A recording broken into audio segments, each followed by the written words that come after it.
Namibia, Namibia, our country, beloved land of savannas, hold thy the banner of liberty. Namibia,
University of Namibia's choir.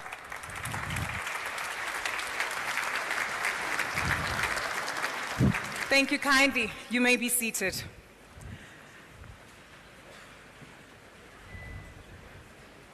Once again, ladies and gentlemen, it's a great pleasure and privilege to welcome you all to the 7th edition of the Namibia International Energy Conference for 2025. To see so many of your faces gathered here from far and wide, some of you a lot closer to home, we really are here to acknowledge the critical decisions that will be made here today as we continue to grow, advance, and develop the future of Namibia's energy sector, which will be of direct consequence to the development of her people and the continent and beyond. Having said that, we'd like to acknowledge the presence of the following dignitaries and guests present at our conference this morning. Honorable Dr. Elia Ngurare, Prime Minister of the Republic of Namibia. Honorable Natangwe Ithete, Deputy Prime Minister and Minister of Industries, Mines and Energy, Republic of Namibia. Maggie Shino, Petroleum Commissioner in the Ministry of Industries, Mines and Energy.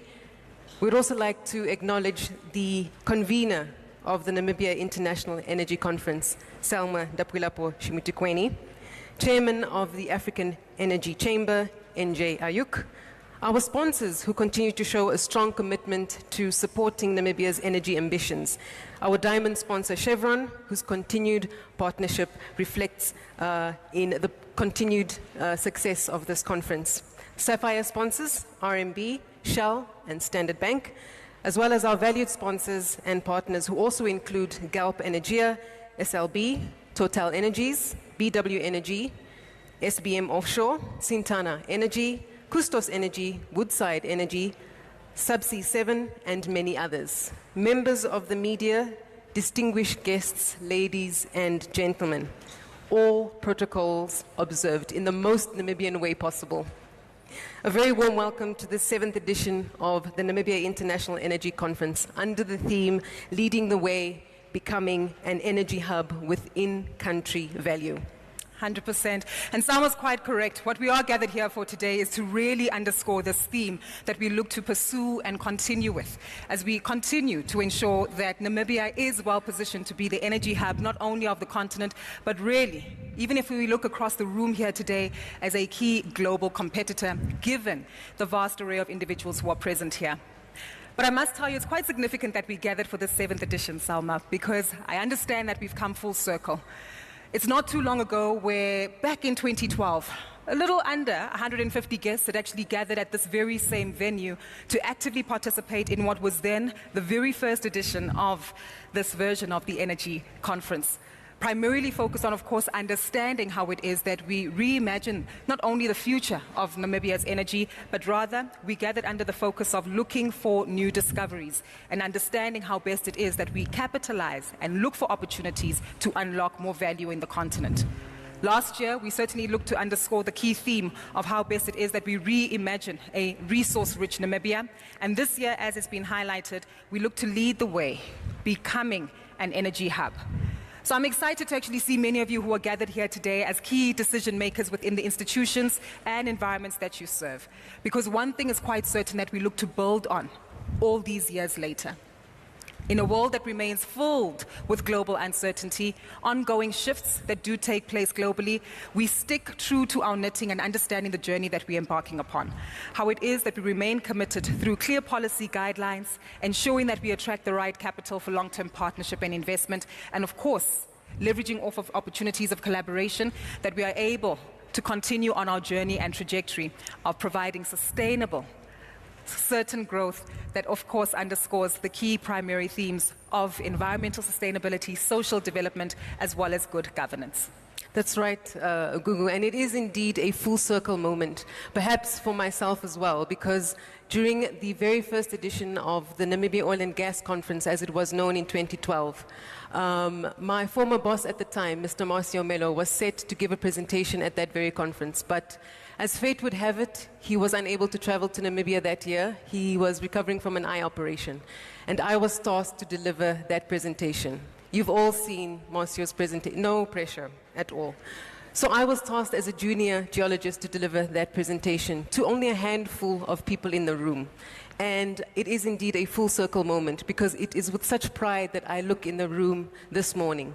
From very humble beginnings, only a few people, hardworking Namibians with a dream, aided by friends and colleagues from all over the world, to what we see now. It's a room full of innovators, explorers, most importantly, successful drillers who have made that dream come true. So it is indeed a full circle moment, even for myself. And I would really think that it is about time that we all give ourselves a round of applause for the journey that we have come so far. And we are, of course, united by that singular goal, and that is to shape a sustainable and inclusive energy industry that will, of course, not benefit only Namibians, but also, indeed, the world at large. And having said that, Gugu, what can our stakeholders this morning and over the next 3 days look forward to on the program? Well, I must tell you, as I saw everyone rippling in this morning at the registration table, even yesterday as we all arrived to make sure that we actively participate, I was excited to see the level of camaraderie and conversation. So I'm quite keen to understand any first-time attendees who are present here in the room.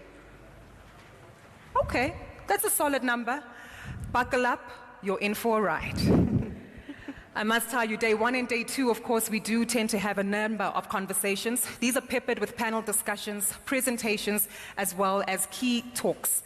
These fundamentally give us a better understanding of the various themes that every sector representative looks to unpack when it comes to ensuring that we get a full and better understanding of the full value chain of the energy space here in Namibia. Beyond that, there'll also be opportunities for you to network. Now, these will be taking place within the various buildings that are present here today. And also, don't forget that you also have an opportunity to partner with local players. This can also be done by visiting the exhibition hall. That also provides you an opportunity with a better understanding of the various service providers who are here in the room here today to enhance the levels of collaboration and partnership that we're looking to unpack. So, for those of you who are returned soldiers to this particular army of ensuring that we prioritize efficient energy on the continent, we welcome you back. And to the new attendants and participants, I trust that you're going to have yourself a phenomenal time. Engage, share your views, gain perspective, but most importantly, understand that when you leave here by the end of Friday, the conversations that we have will have to be of consequence, as we do bear in mind that the decisions that are taken here will shape the outcomes of the future that we're trying to build. And of course, as we try to ensure that this experience is meaningful and conducive to everyone who is going to participate, I'd like for us to just pay attention to a few house rules before we begin the program officially. First and foremost, safety remains paramount, especially in an industry where it's not just a principle, but it is a culture. So in the unlikely event of an emergency, please make your way to the emergency exits. There are 2 on my immediate right, 2 right in front of me, and 1 on my left-hand side. Secondly, as a courtesy to our esteemed speakers and fellow delegates, we ask that you all switch your phones to silent, and that is, of course, as a sign of respect, and it helps, of course, to maintain a focus while we share our dialogue over the next 3 days. And lastly, for your comfort, during the day and, of course, during the course of the conference, the ablution facilities are located on my right-hand side, outside of the dome. But if you feel that you would like to use the ones in the main hotel, our staff will be more than happy to guide you in that direction. So with these simple considerations, of course, we can all help to create an environment that is safe, that is respectful, and of course conducive to meaningful engagements that we have planned and lined up for you over the next few days. Indeed. I also do want to remind you very briefly of the app that we do have available. This will serve as a great guideline to the conversations and event details that you'd like to have, including understanding who the various speakers, participants, and peers that you have in the room are, in order to make sure that you enhance your level of interaction with them. On the screen, you will be able to scan the 2 respective QR codes. One will take you directly to the Wi-Fi in order to connect to the network. Coupled with that, we also have a QR code where you can download the app. On the app, you'll be able to get speaker profiles, bios, agendas, and even some clarity on other key themes and conversations that we'll participate in. Please do be mindful of the password and, of course, the various ways to connect to the Wi-Fi. I'll give you all a moment, just a little longer, to make sure that you scan the correct details. And throughout the course of the program, should you lose connectivity, we'll ensure that these slides will be back up on screen as well, just to ensure that you're able to remain connected. We all comfortable? Oh, that yes sounded a bit too low for me. I don't know about you, Salma, but we're both proudly African, right? And I'd like to believe that I've been adopted as a Namibian citizen just yet, given the fact that when we really gather together, there's an energy. There's always a chemistry. Always. This is where the partnerships are forged, and really where we're going to kick ourselves into first gear now as we prepare to introduce our first speaker. So as you continue downloading the QR code, I know many of you have come from far and wide, a few from down under, all the way from Perth, many more as well from various states as far as wide as the United States, and of course peers and partners from across the continent. Some just across the road in Angola and South Africa, and many others as well from east and west of the continent. But I think we do need to gauge that the global energy is present here in the room. I don't know about you. It is. It's almost an oxymoron. Right? Namibia International Conference. Small nation, big heart, hosting the globe. Exactly. So ladies and gentlemen, are we all ready to get the program started? Okay. I'll tell you what, we'll work with that for now. And the reason why we need that energy to come through is not only are we talking about energy, but our very first speaker, our convener here for today, is one woman who embodies that fully. All of us here in the room know her. Many of us and a few speakers and colleagues have dubbed her to be a lioness within the energy space. She's someone who is not only a visionary, but also takes clear and concise action. And the beauty about it is that she doesn't do it alone. Each and every one of you present here in the room would acknowledge this through your interactions and partnerships with her, and of course, even in the ongoing engagements that we're going to have going further. So ladies and gentlemen, this year she's done it again. We are in a bigger dome, in a new venue, on the golf course. On the golf course. Salma, I don't know if you know any other Salma that can do it like her. I said that deliberately because, ladies and gentlemen, allow us to introduce our very first speaker for today, a very familiar face to all of you, the convener of why it is that we are gathered here for the Namibia International Energy Conference. She also serves as the CEO of RichAfrica Consulting, Ndapwilapo. Salma Shikutumi. Please warmly welcome her up into the stage.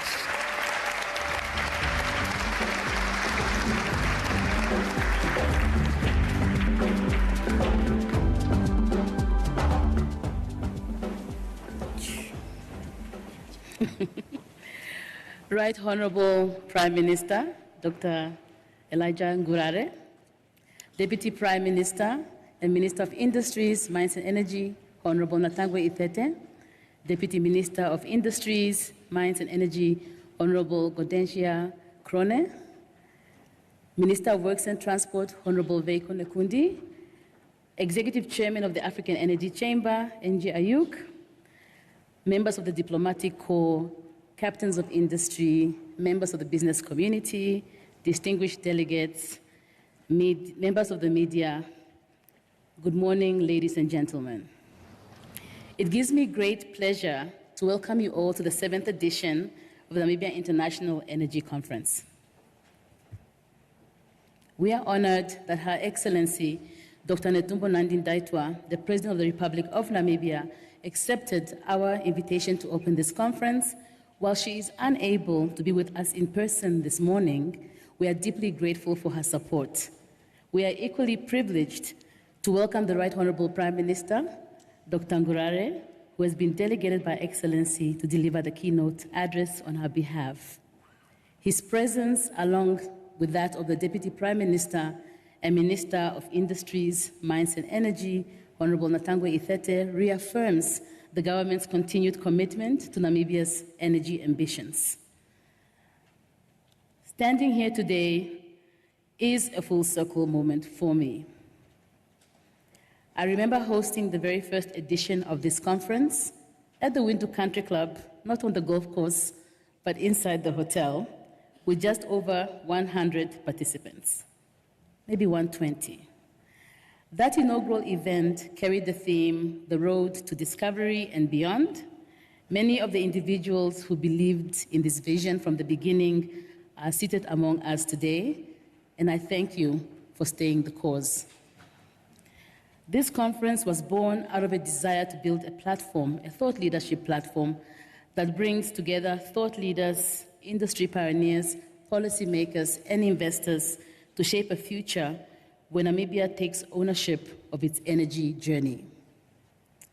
As a natural resources law and policy expert and advisor to the industry, I'm passionate about promoting research, dialogue, and strategic engagement.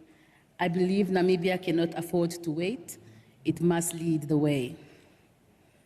Hosting this conference annually is a testament to faith, resilience, and conviction, especially at a time when many questioned whether oil and gas would become a reality for Namibia.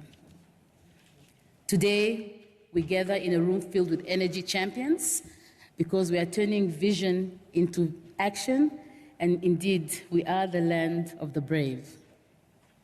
Our theme this year, Leading the Way, Becoming an Energy Hub with In-Country Value, speaks directly to the work ahead.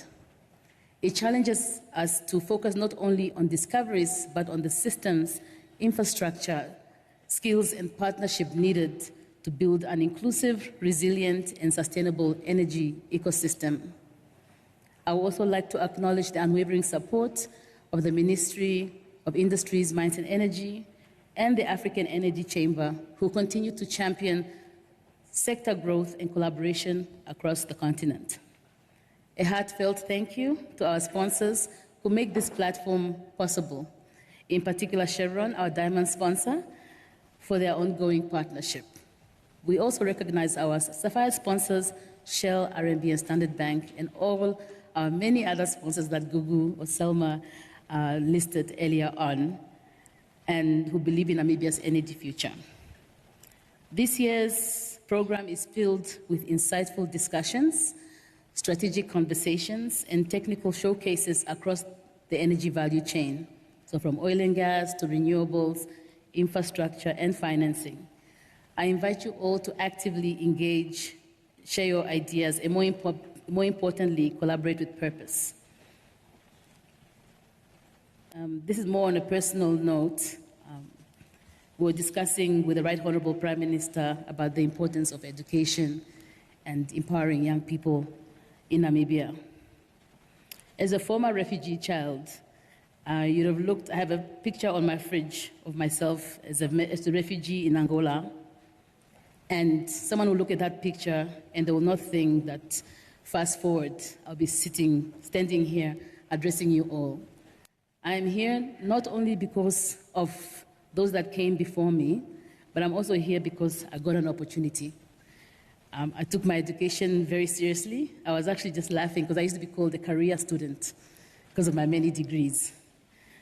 So as a result, we launched the Future Energy Leaders Legacy Program, which embodies our commitment to empowering the next generation. Not only did we do that, we have also hired more than 50 interns to be a part of this initiative to give them exposure to the industry. Thank you.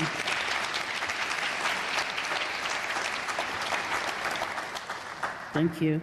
And I would just like to thank Total Energies and BW Energy for sponsoring this year's legacy program. We have some amazing young people who have the potential to contribute to Namibia's development. In closing, I want to thank each and every one of you, returning guests and first-time delegates, for being a part of this journey. As we continue to build Namibia's energy story together, let us remember it takes a village.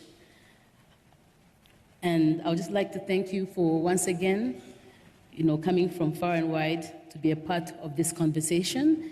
And I wish you fruitful deliberations, and may God bless the conference. Thank you very much.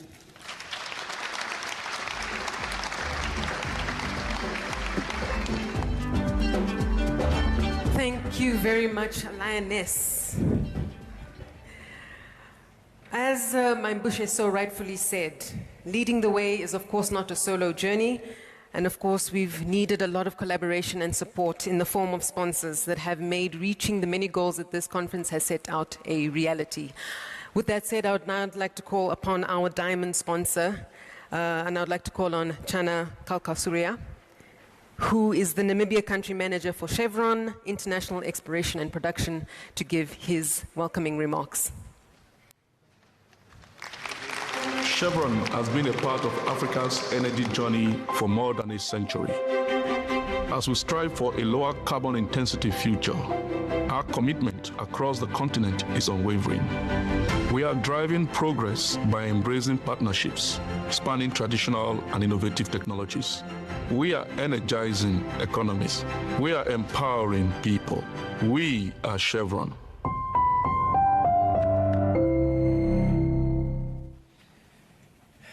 Thank you.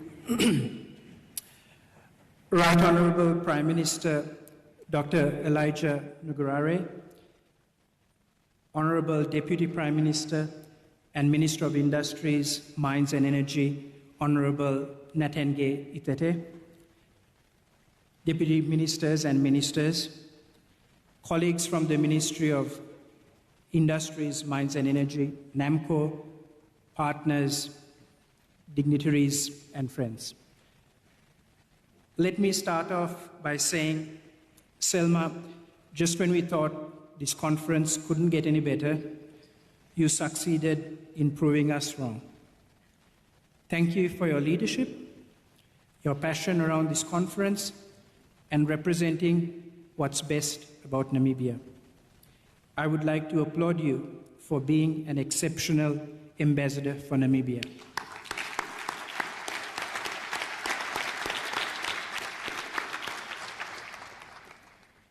Ladies and gentlemen, there are moments in a nation's history when vision, leadership, and opportunity converge to unlock new possibilities.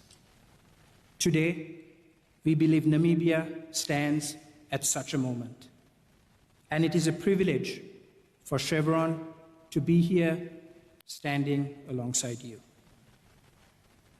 Allow me to begin by extending our sincere appreciation to the government of the Republic of Namibia for your leadership and commitment to building a sustainable and inclusive energy future. We are especially grateful to Ms. Maggie Shino, the Petroleum Commissioner, and the Ministry of Mines and Energy for your continued collaboration, openness, and professionalism. We also thank the communities across Namibia who host us.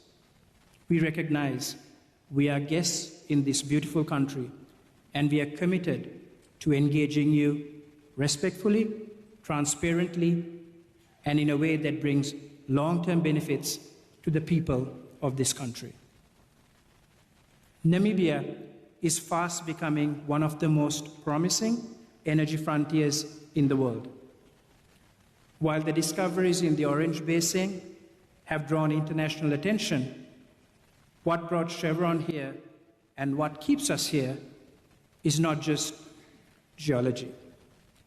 It's Namibia's governance, the strength of its institutions, and the talent and the determination of its people. Since entering Namibia through Petroleum Exploration License 90 in the fourth quarter of 2022, Chevron has made steady and meaningful progress. In 2023, we successfully completed a 3D seismic acquisition campaign, which provided critical insights to guide our exploration strategy. In December of 2024 and earlier this year, we drilled a well in record time with 0 incidents, a milestone that demonstrates our technical capability, operational discipline, and strong collaboration with Namibian regulators and stakeholders. These achievements reflect our commitment to safe, responsible, and timely operations. In addition, in less than 2 years after beginning our journey in Namibia, we have expanded our footprint through entry into Petroleum Exploration's License 82. This step underscores our growing confidence in the country's resource potential, not only in the Orange Basin, but also in the Walvis Basin. And equally, in the legal, regulatory frameworks that provide clarity, consistency, and predictability, all essential for long-term investment. These developments are early signs of a broader, deeper partnership. Chevron has the technical and financial capacity to manage the entire upstream project lifecycle, from exploration to development. We are here to work with Namibia to build something lasting, something that strengthens local capacity, supports national development, and creates inclusive value. Our approach aligns closely with the core Chevron belief that the world needs energy that is affordable, reliable, and ever cleaner. That is the framework guiding our actions in Namibia and globally. We believe that oil and gas and low-carbon energy solutions are not mutually exclusive. Both are necessary to meet the growing demand, especially in developing economies, and both can be developed in a responsible and balanced way. We are also clear-eyed about what it takes to unlock this potential. Contract sanctity, good governance, and strong legal and regulatory frameworks are essential. These are not abstract principles. They are what allow companies like Chevron and our peers to invest with confidence. They enable long-term planning, drive local investment, and support the emergence of new industries and skilled workforces. At the heart of all of this is partnership. And at Chevron, partnership is not a slogan. It is a part of our value system. It is how we operate. For us, partnerships matter, performance matters, and people matter. And here in Namibia, we see all three. We see a country determined to manage its natural resources with integrity. We see performance across institutions and industries, and most importantly, we see people skilled, ambitious, and deeply committed to building a better future. Because our greatest energy does not come from the ground, it comes from people. It comes from the Namibian student pursuing a degree in engineering in Katutura. It comes from the technician on the rig floor focused on precision and safety from Okashati. It comes from the local entrepreneurs across Namibia developing supply chains that will support this sector for years to come. This is the energy that drives progress, the energy of aspiration, innovation, and pride. And it is this energy that we at Chevron are here to support, invest, and grow alongside.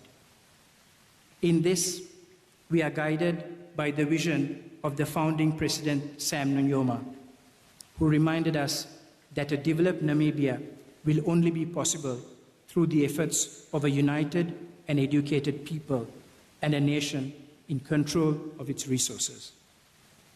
That vision continues to shape the country's development and inspires our work here every day. Chevron is proud to support Namibia's efforts to build an energy sector that is inclusive, responsible, and future-facing. We continue to listen, we continue to learn, and we continue to contribute. In partnership with the government, the Ministry of Industries and Mines, with communities, and most importantly, with the Namibian people. Thank you for your trust, thank you for your patience, and thank you for your partnership.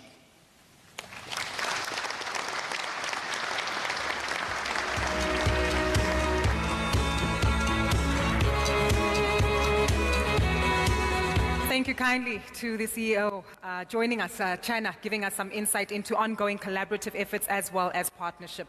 We continue to hear from key stakeholder groups and specifically now an understanding of how the National Oil Company plays a critical role as well in partnering with key international players for the advancement of the growth and development of energy. Please warmly welcome to the front of the stage the Interim Managing Director of NAMCOR, the National Petroleum Corporation of Namibia, Ms. Victoria Sibeya.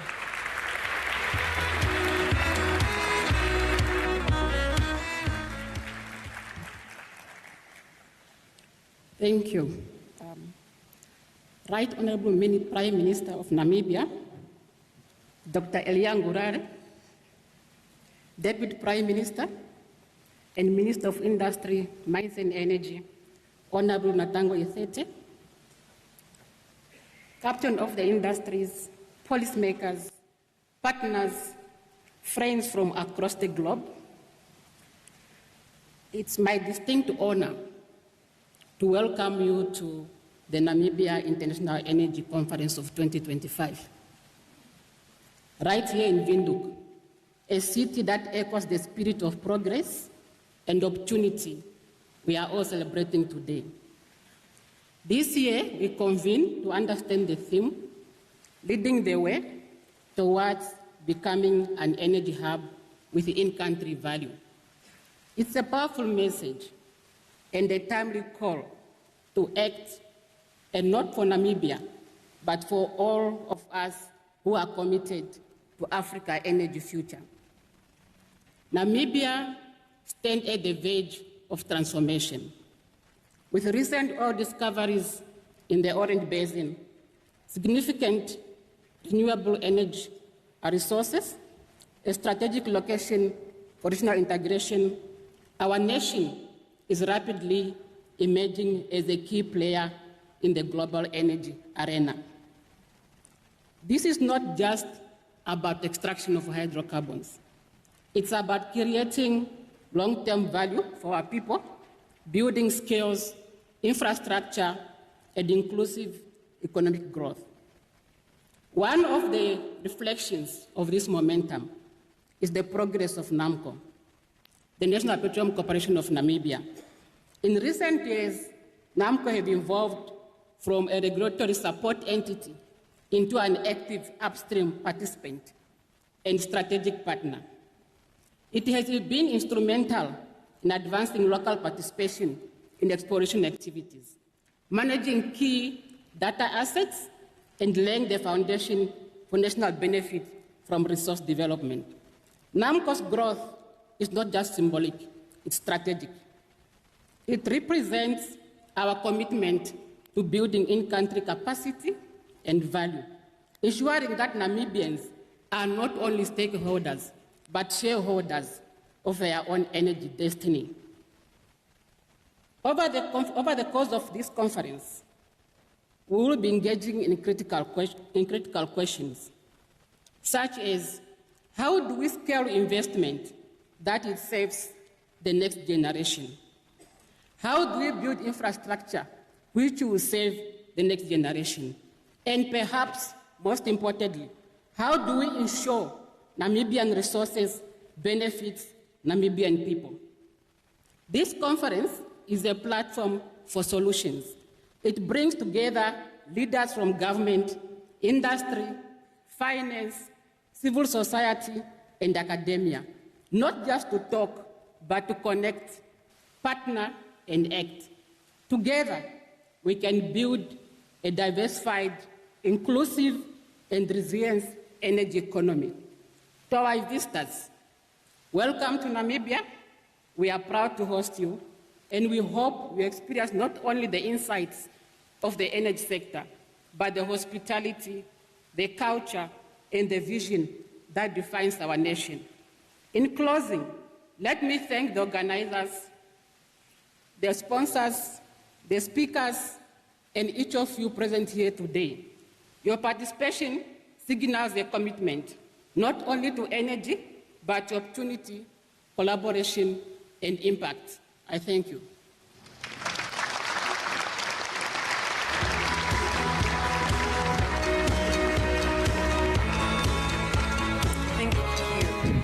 Thank you very much, Victoria. Now, as we continue to acknowledge the role of partnerships in Namibia's journey to becoming self-sufficient, it's also important to understand that an immense amount of investment in terms of finance and capital is required. And with that, I would like to invite our Sapphire sponsor, represented by Mr. Philip Chapman, the Chief Executive Officer of Rand Merchant Bank, to come to the stage.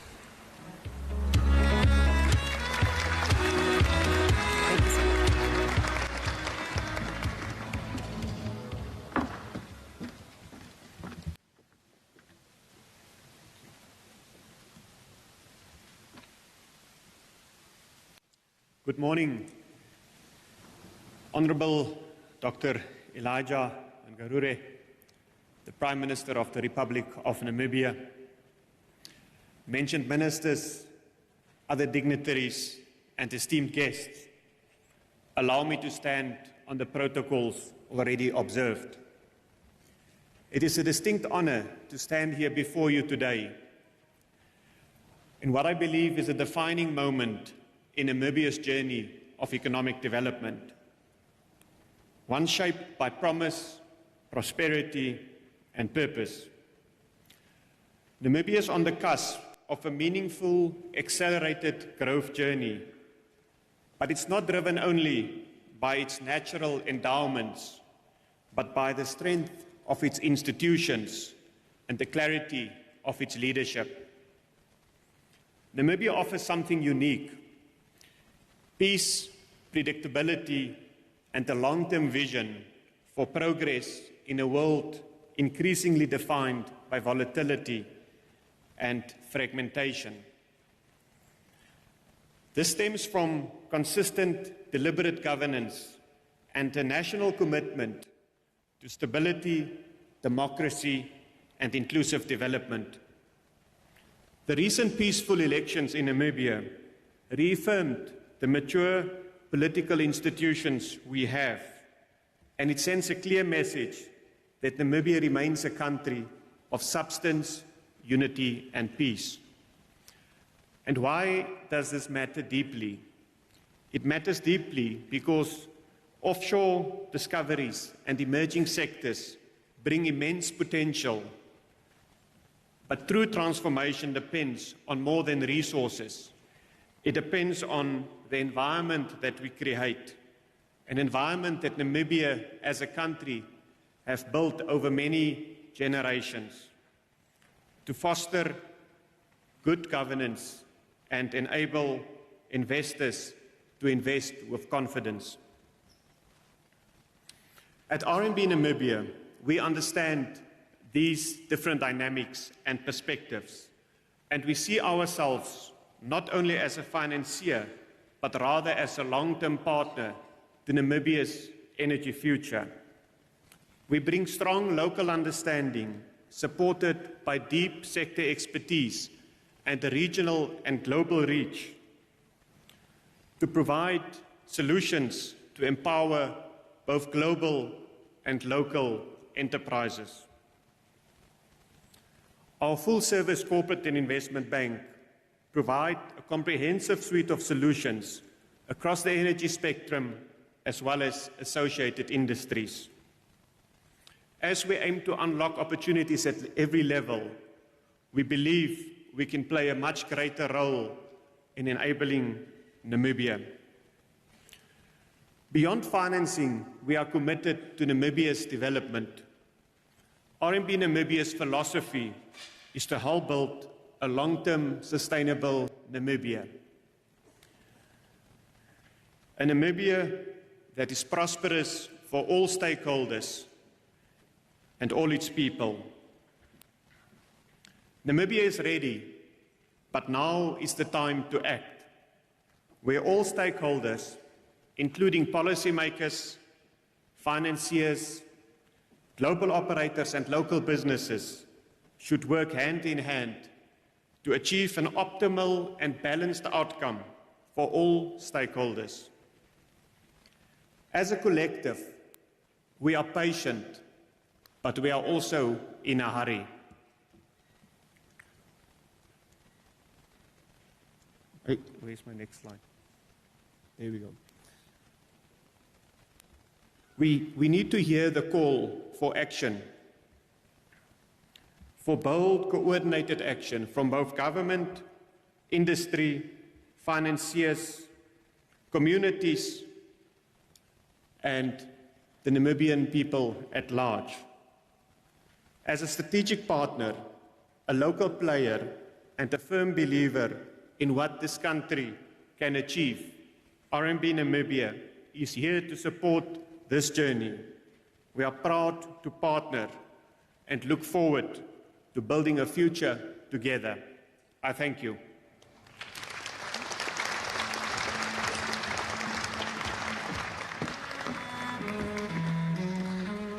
Thank you, Mr. Chapman, for reminding us that, yes, we are patient, but we are indeed in a hurry. And hopefully these are some of the sentiments that will be echoed throughout the course of today when we hear from various speakers. Speaking of speakers, we're also well aware that in terms of strategic partnerships, you need to find allies. Allies who can assist you in terms of navigating the local landscape, but also understanding some of the opportunities, the lessons and key learnings that we can implement from across the rest of the continent. Our next speaker, again, is no stranger to this platform and within the energy fraternity overall. Ladies and gentlemen, please welcome to the front of the stage a key ally, partner, and of course strategic partner to the function and purpose of the Namibia International Energy Conference, Mr. N.J. Ayuk, who joins us from the Africa Energy Chamber.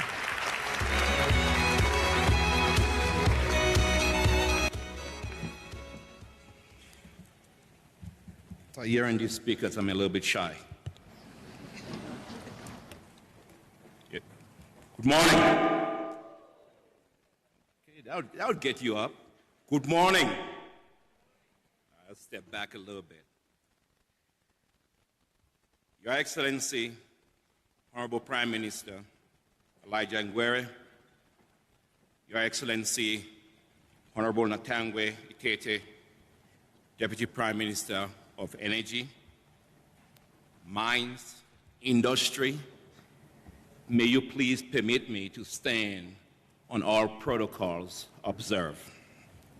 But I'll go against protocol to say, Selma, we love you, and we thank you for putting this together. Thank you so much.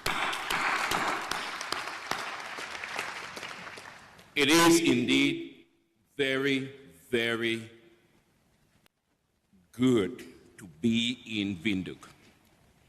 But also, I hope we can deliver these remarks, and I promise I would not ask you for money. Okay, just wait till the end. I'm not going to ask you for money, I can promise you that. We at the African Energy Chamber believe strong and square on what Namibia's promise can be, should be, and will be. We, over the last few months, have gone around the world championing nothing but energy. Suriname, Middle East, America, Europe, and across Africa. But certainly, nothing was more important than us being in Brazil with Selma promoting Namibia, driving investment into this country. And who could have welcomed us most in Brazil than the great Márcio Melo? Márcio, we thank you so much. Thank you. Thank you. Márcio wouldn't tell you, he got me dancing at the airport in Brazil. I sure want to go back. I don't know if my wife would allow me, but it was a good dance. As I stand here today, 600 million Africans and even more don't have access to electricity. 900 don't have access to clean cooking technologies, most of them women. We need to take that into context as we discuss oil, gas, or energy. We are a continent where we've seen energy deficiencies. I know some talk about low carbon, but there's nothing to decarbonize if you're not carbonized. Some talk about we've got to move into green energies. I don't really understand that, but I'm still learning. But also, we have to be very clear. Africa, Namibia as a country, deserves to produce all the oil or gas that has been developed in this country. They would tell us that it's time to move to a different phase, leapfrog to somewhere else. Just don't do like the others. Just don't be like us. Don't be like who? Energy has what has driven humanity. It's what has driven human flourishing. It's what has made many developed nations to be what it is today. We cannot at this moment look at an African country like Namibia that is still trying to develop that energy, that wants to drive that energy, not just for Namibia alone, but for the SADC region, and also across the world, and meet global demand. We can't tell that nation that abandon it. My message to you today is very simple. Prime Minister, produce every drop of hydrocarbons you can find and better the life of your people. And urge the industry to do one thing and one thing only. Drill, baby, drill. That's what we need to do. But as we sit here as an industry, proclaiming our right to drill every prospect we find, it's also important that we proclaim that Namibians need to be part of it. That's why we drive up local content. And that's why Namibians must never apologize for pushing local content legislation, local content policies, because it is right. We cannot have an industry that local content is not part and parcel. Don't back down on local content. That's how you get Namibians being part and parcel. Some would say, you don't need local content, let's just go ahead. No, I would not be standing here without local content. We work hard. You've got to give Namibians every right to be on these tables, to be on those rooms.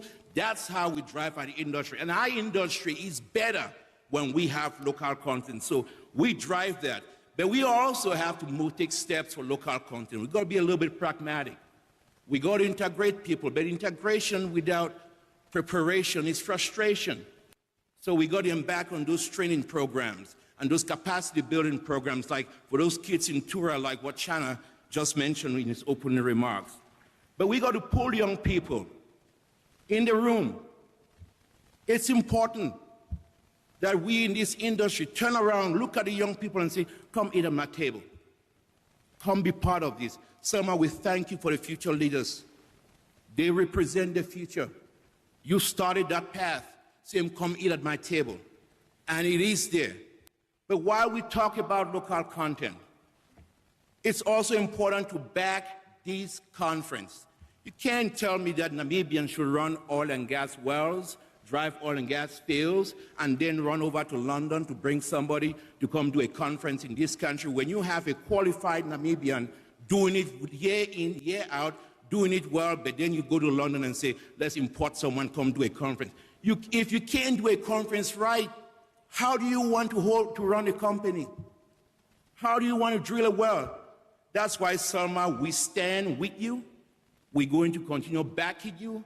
And I promise you, as long as I'm the chair of the chamber, we are going to back this conference and we're going to back Namibia. The only way we're not going to support it is if they take me out. I don't think they would anytime soon. They've tried. I'm still standing. You know, I'm still standing. Yeah. I'm still standing. But Mr. Prime Minister, we're going to ask you for some things, though. We're not just going to stand here and then go away. We need better fiscals. We can't produce those wells if we don't look at stability. We can't produce those wells if we don't look at those stabilization clauses, that certainty, those guarantees in investment that would need this industry to flourish. We should not just take and say we are ready and forget those struggles of the past. We've seen African countries that have developed, have gotten and drilled, got great discoveries, but they never produced. Case in point, Ghana had great discoveries. 3 months later, Uganda had great discoveries. Ghana produced 3.5 years later. Uganda didn't produce for 17 years. They're arguing about stability, value-added taxes, pricing, transfer pricing. By 17 years later, the world had changed. You had this really beautiful little girl out of the Scandinavian and a bartender in New York. They start talking about climate change and all of this stuff and say you can't build a pipeline in Africa when they're doing that. So we have to produce fast. We got to give the companies what is needed because oil in the ground has no value. That oil has to get outside and change the life of these people. So certainty is going to be important. Stability is going to be important. Fiscals are going to be looked at. It is tough to say this, but you don't put me on stage if you know I wouldn't say it. We need to go on those tough issues. And our industry, working hand in hand with government, when we take on tough issues and deal with it, that's how we produce. And we should not shy away from taking on those tough issues. You know, they hit me if they want, but I say it. But our industry, as I conclude, can get better when we don't look at what we have seen.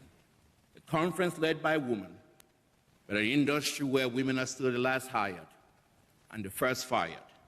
It's not the way to go. We got to turn that around. We got to focus on that. I was so proud of Shell. I think the only person at Shell who you meet with is not a woman, is the country manager.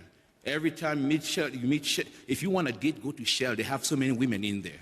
So they only hire women at Shell. But we need to see more. We need to see more moving. We need to see Namibia growing strong. We thank you for bringing us here. We thank you for really inviting a guy like Andy from Woodside. Andy, when you're going to drill, you know, so please drill, and you want Woodside to drill tomorrow. Matthew, welcome. But thank you so much for having me.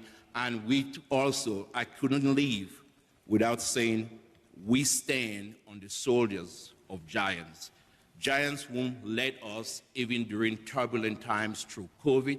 It is an honor to see former Minister Tom Alwendo, former Deputy Minister Sheila Shilunga in the room. Thank you so much for your service to Namibia, to Africa. We appreciate it. As we thank leaders, we move forward with peace and progress. Thank you, Selma, for inviting me. Thank you, Namibia, for inviting me. And thank you for being here. Thank you so much.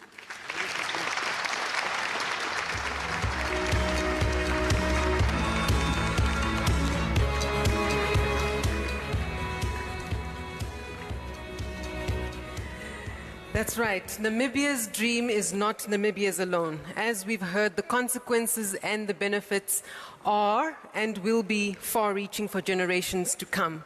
Thank you, NJ, for reminding us that it is our responsibility to drill, baby drill, but of course sustainably and inclusively, and also for underpinning the importance of the public and private sector collaboration. At this juncture, we'd also like to acknowledge our media partner, the Namibian Broadcasting Corporation, who is providing live streaming services this morning for the proceedings that we are currently at, for our viewers watching at home on NBC One, for those not fortunate as we are to be in a dome on a golf course. With that said, I would also like to invite our next Sapphire sponsor, represented by Mr. Irvin Chipuka, who is the CEO of Standard Bank Namibia. Thank you so much, Mr. Chipuka.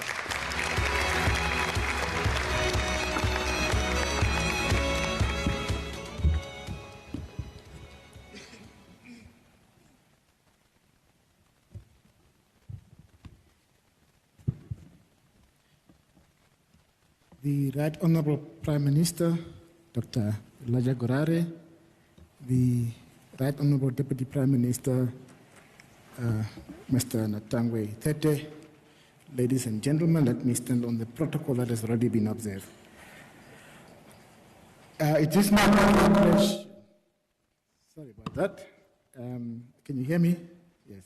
It is my great pleasure to welcome you to the 7th edition of the Namibia Energy Conference here at the Windhoek Country Club Resort. As one of the sponsors, Standard Bank Namibia is proud to support this vital event, which fosters dialogue and innovation in our energy sector. This year's theme, Leading the Way, Becoming an Energy Hub with In-Country Value, reflects our vision for Namibia and resonates deeply with Standard Bank purpose statement, Namibia is our home, we drive her growth. It highlights the importance of creating value within our borders as we harness our resources and talent to build a sustainable energy future. The recent oil discovery of our coast is particularly exciting. As appraisal activities are underway, this resource has potential to significantly boost our economy, create jobs, and enhance our energy security, positioning Namibia as a key player in the global energy market. A crucial component of maximizing the benefits from these discoveries is an effective local content policy. Such a policy ensures that investments directly benefit local businesses, communities, fostering economic growth, and empowering our citizens to participate actively in the energy transition. At Standard Bank, we are committed to support the energy sector not only with tailored financial products and services, but also by financing the infrastructure needed to develop this sector. Our goal is to ensure that local content requirements are met, enabling local enterprises to thrive while contributing to the overall economic landscape. Leveraging our existing extensive experience across the continent, we aim to provide insight that shape policies, promoting sustainable growth and facilitating investment in energy initiatives. The oil discovery, combined with our renewable energy efforts, offers a unique opportunity for Namibia to diversify its energy portfolio. By leveraging these resources responsibly, we can drive investment, create quality jobs, and pursue a balanced energy strategy for a sustainable development. Over the next few days, I encourage all of you to engage in meaningful discussions, share innovative ideas, and forge partnerships that propel our shared vision forward. In closing, I extend my gratitude to RichAfrica Consultancy for organizing this important conference, and to each of you for your commitment to shaping a brighter energy for Namibia. Let's work together to ensure Namibia not only leads the way in the energy, but also drives her growth for generations to come. Thank you, and let's have a productive and inspiring conference.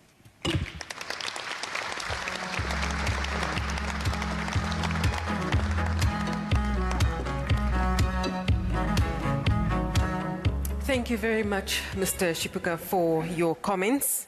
I would now like to welcome on stage the Deputy Prime Minister and Minister of Mines and Energy and Industries, Honorable Natangwe Ifete, who will be followed by Selma.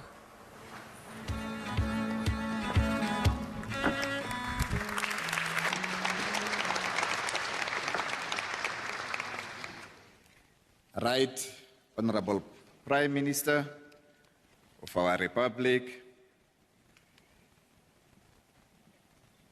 Honorable Prime Minister, before I continue, let me inform you that ours have always been, and it will always remain, a team. When you have a team of players, of football players, we always have one ball, one football. But this football is played by many players, all of them with their responsible to score a goal, including the goalkeeper. If he kicks the ball from his goalkeeper or her goalkeeper into another goal, it will be counted. So all of us have that responsibilities of scoring that goal. Having said that, this team always have reserved, and some of us have been reserved, with the players such as Tom Aloendo, with the players such as Shilunga, and the entire sectors. We all have that responsibility to score that goal, and that team started with Tom, with Shilunga, and many of us, and we will carry on the baton. Honorable Prime Minister, members of the Diplomatic Corps, Madam Maggie Shino, Petroleum Commission, industries leaders and investors, representatives of Africa Energy, Chambers and RichAfrica Consultancy, distinguished delegates, ladies and gentlemen. Welcome to the 7th Namibia International Energy Conference, and indeed to the land of the brave. We are honored to host this esteemed gathering where we come together to shape the future of energy in our country, continent, and the globe at large. As stewards of Namibia minerals and energy resources, our ministry is committed to advancing inclusive economic growth. The International Energy Conference has become a key platform for dialogue, policy development, and building partnership that promote a sustainable energy future. I commend the RichAfrica Consultancy for its leadership in organizing this important forum under the leadership of Ndapilapo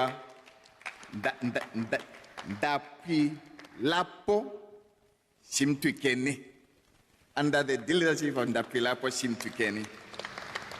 We commend you, Madam.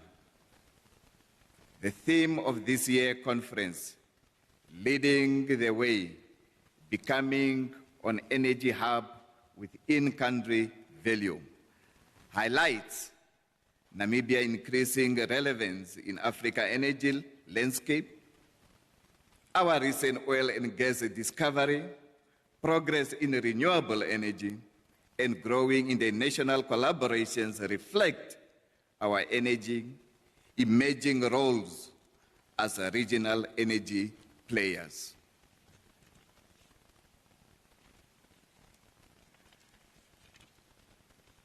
Honorable Prime Minister,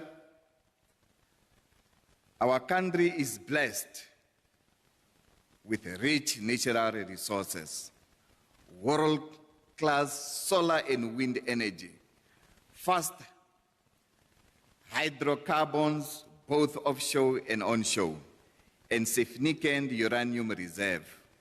Those assets provide a real opportunity to uplift community, drive innovation, and fuel long-term growth. Exploration in the Orange Basin has attracted global attention, placing our country firmly on the international energy map. Other promising regions include the Kavango, Walvis Bay, and Lüderitz Basin are also being actively explored, further underlining our resources' potential. Ladies and gentlemen, we are equally committed to our clean energy transitions. Solar energy is already playing a leading role in providing domestic generations, capacity-enhancing sustainability, and energy security. Those milestones are the result of collective effort between our government, industries, and partners. However, challenges remain, particularly in infrastructure, financing, and regulatory certainty. Addressing those will require continued coordinations and strategic investment. Our goal is very clear: to manage our resources responsibly and ensure their benefit reach all Namibians through strengthening governance, improve legal and physical framework, and prioritize value additions. Our country must move beyond being a resource exporters. We must become a hub for processing, innovations, and manufacturing. By prioritizing local contents, we ensure broad participation across the energy value chain, create job, lasting value for our people. Infrastructure development, from generations to transmissions, logistics to storage, should drive industrializations and regional trade towards energy security. To our investment partners, Namibia is open for business. We welcome you to form a meaningful partnership, build in transparency, stability, and mutual benefit. In conclusion, ladies and gentlemen, to realize our ambitions to become a regional hub, each and every one of us, whether as policymakers, investors, or citizens, has a role to play, and we should take those roles seriously. Let us work together, guided by the vision of the continent we want to see, which is Africa continent, to make energy a driver of inclusive and sustainable development. Ladies and gentlemen, it is now my great honor to invite Right Honorable Prime Minister of our Republic, Honorable Elia Shitunga Ngurare, to deliver the keynote address. Thank you so much.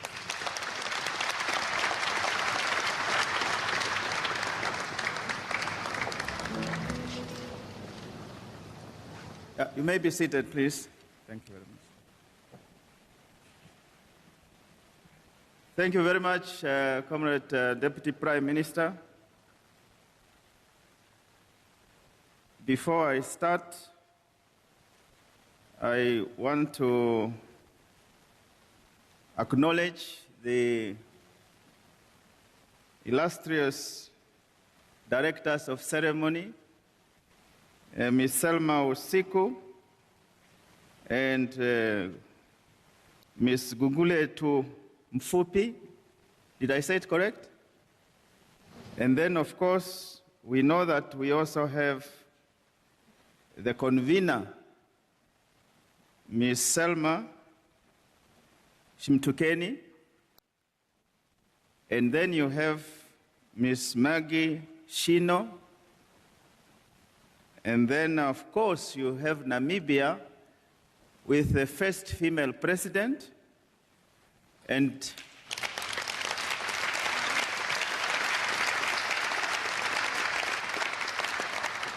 we have also heard that in Shell, with the exception of one person, the rest are female.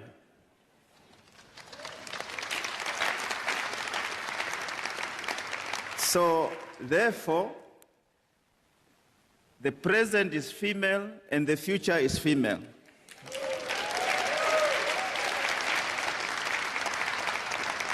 Let's give a round of applause to the females, from the president to every female that is here.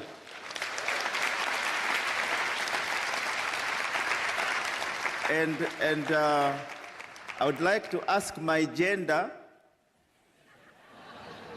please humble yourself, stand up so that we clap hands for the other gender.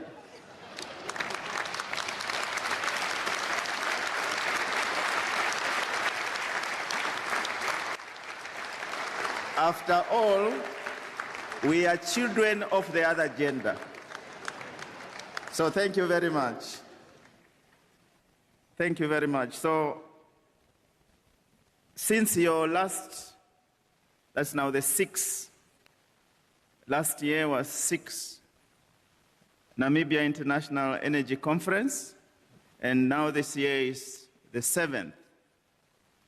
From last year to the present,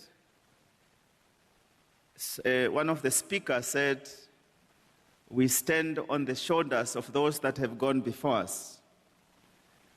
For Namibia and for Africa, one of those whose shoulders we stand on is the late geologist, founding president of the Republic of Namibia, His Excellency Dr. Sem Safishuna Nujoma, who sadly left us. And I would like to ask all of us to stand and observe a moment of silence in his honor. Attention.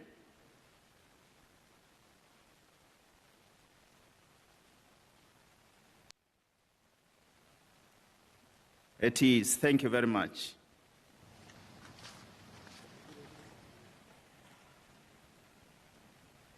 Her Excellency Dr. Netumbo Nandi Ndaitwah, she telephoned this morning and said she would have wanted to be here in person, but she had to chair cabinet, and therefore she sent me, who is not, I think we call it vertically challenged, and my deputy, we happen to be the same height, maybe that is why. We are all vertically challenged, to come and express her support to this initiative and to deliver her message. And I will change no full stop and will deliver her message as she has directed.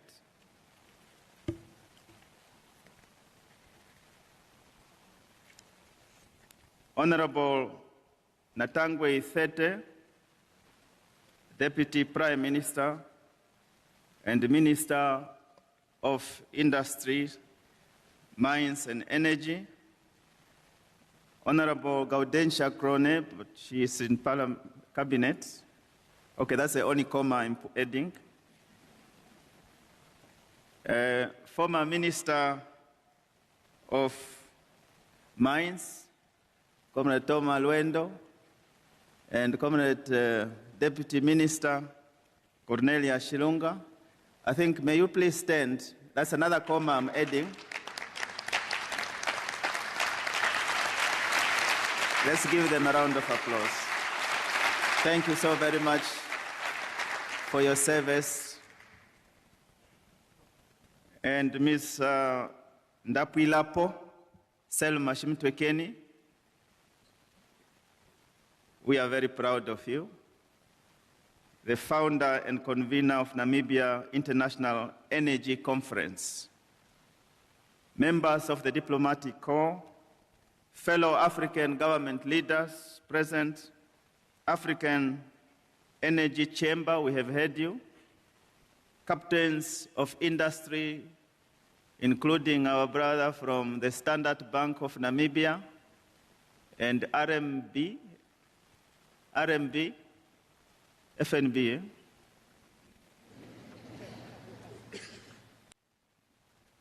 members of the business community, distinguished invited guests and participants, members of the media, ladies and gentlemen, good morning. Good morning. I thank the organizers of this conference for inviting me to do the official opening. It is a great pleasure to welcome you to the 7th edition of the Namibia International Energy Conference. This conference comes at an opportune time, just 12 days after I inaugurated the high-iron Oshivela plant in Arandes in Erongo region on the 11th April 2025. The high-iron Oshivela plant is one of the world's first industrial facilities dedicated to zero-emissions iron production, which, of course, is speaking to our national developmental agenda of value addition, natural resource beneficiation, and industrialization, as articulated in the SWAPO Party election manifesto of 2025-2030. It is a profound honor to lead our nation at this defining moment, one where our energy ambitions, our commitment to shared prosperity, and our determination to shape our future converge. In my inaugural address, I emphasized the need to preserve the gains of independence and complete the work of economic emancipation. That vision continues here today at this important gathering. Our collective aspiration is to add value to our natural resources, diversify our economy, create jobs, and uplift every Namibian. The energy sector is a critical part of that mission, not only as a catalyst for economic growth, but also as a pillar of our broader vision to position Namibia as a sustainable and forward-looking energy hub. As we continue to reimagine a resource-rich Namibia, one that delivers lasting value and broad-based prosperity, our ambition is now matched by clear direction and practical action. This journey is rooted in our national development priorities and speaks directly to the transformation we seek, one defined by opportunity, equity, and long-term impact. As we gather to chart a course for our energy future, let us be guided by the principles of integrity, accountability, inclusivity, and national pride, which I committed to upon assuming office as the 5th president. Director of ceremonies, distinguished invited guests, dear esteemed participants, it is a great honor to welcome you to a platform that is not only proudly Namibian, but also firmly continental in its reach and impact.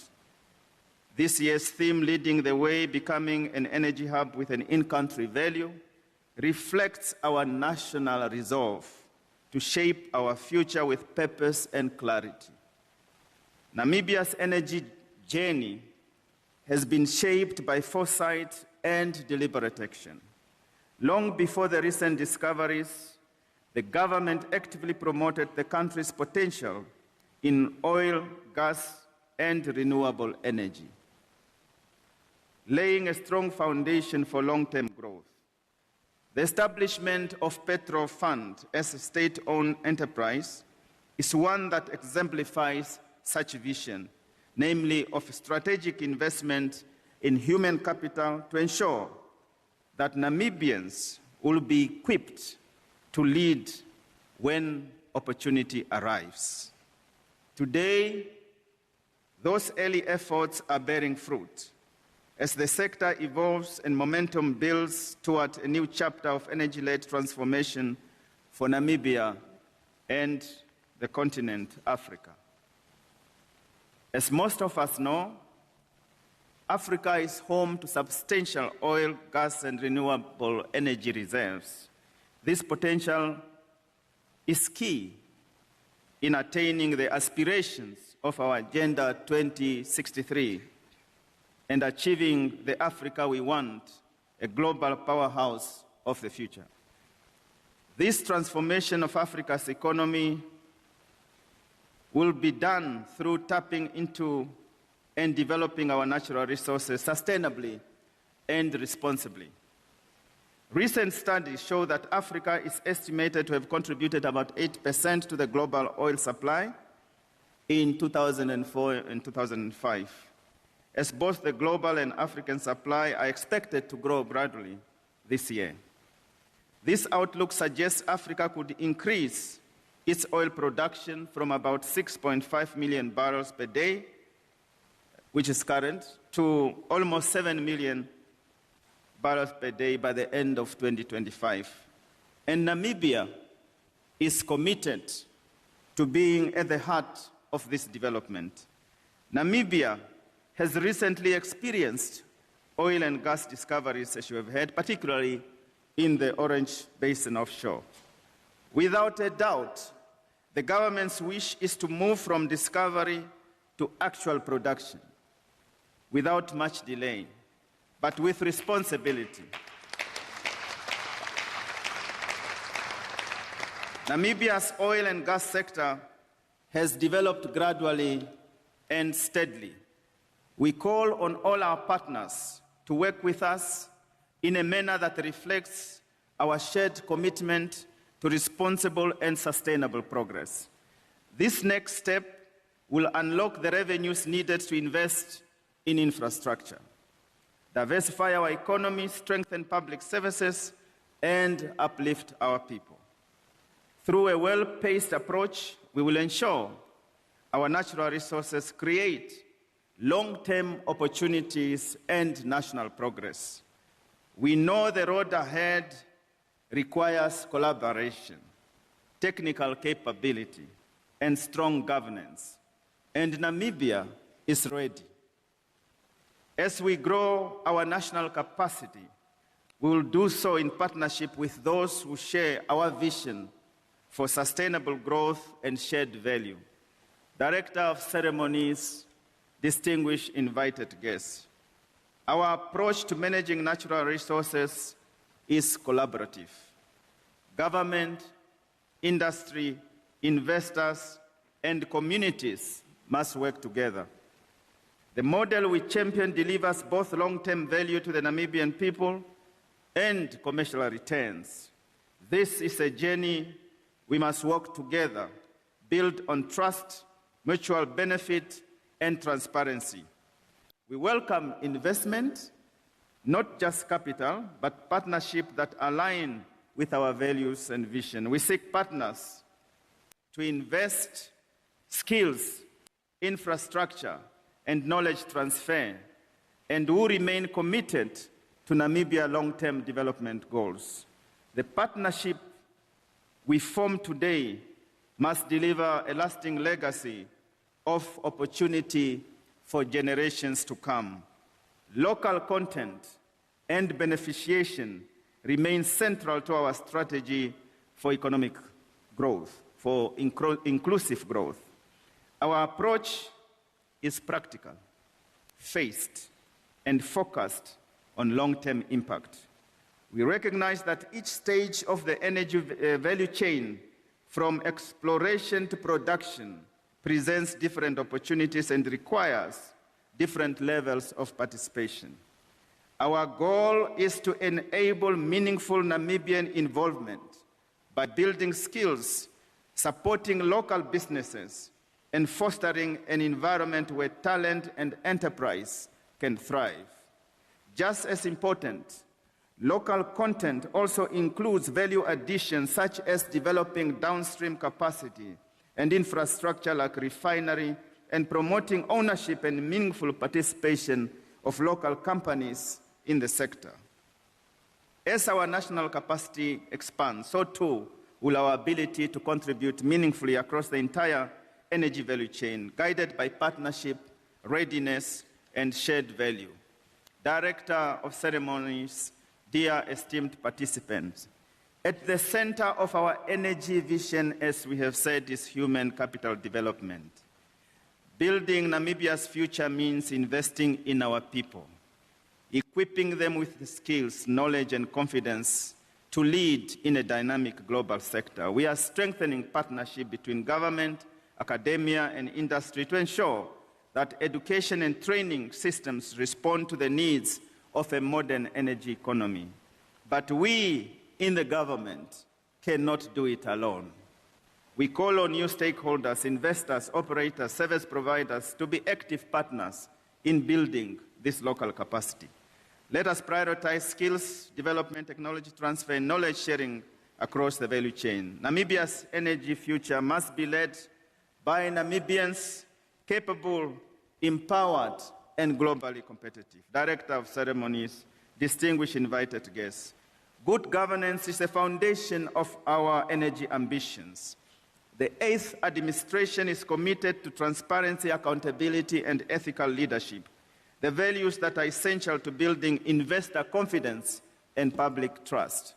Our institutions will continue to be strengthened to ensure that Namibia's natural wealth is managed fairly, responsibly, and in the best interests of its people. Corruption has no place in this journey, while integrity must guide all Namibians at every step.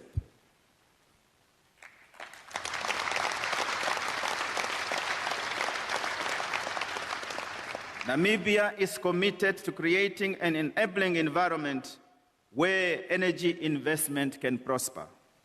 We are streamlining regulatory processes, strengthening institutional coordination, and ensuring policy clarity to support timely and transparent decisions across the energy value chain. With one of the most favorable petroleum fiscal regimes and incentives in Africa, Namibia's fiscal framework encourages equitable sharing of economic benefits when a discovery is made. We aim to position Namibia as one of Africa's most attractive and reliable destinations for energy investments.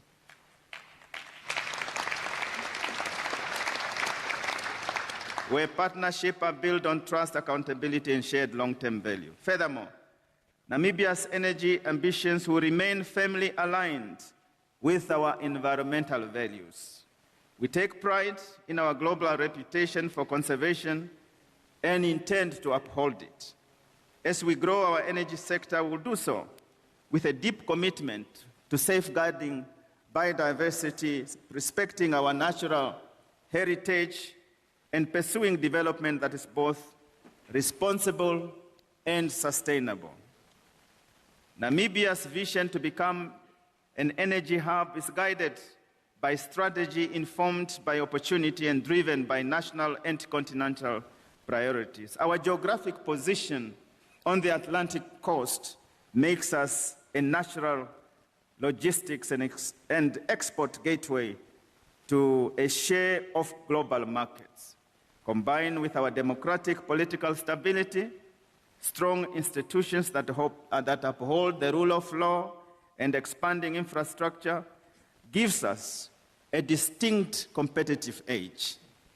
We are richly endowed with energy resources, from oil and gas to solar, wind, hydro, and nuclear energy potential. Namibia is also home to critical metals, essential for global clean energy technologies. These assets position us as a future-ready energy player, powering our growth, contributing to regional markets, and advancing Africa's collective energy security. Our goal is to export power, strategic energy commodities, and knowledge partnership while promoting regional integration and reshape intra-Africa trade through energy-led industrialization.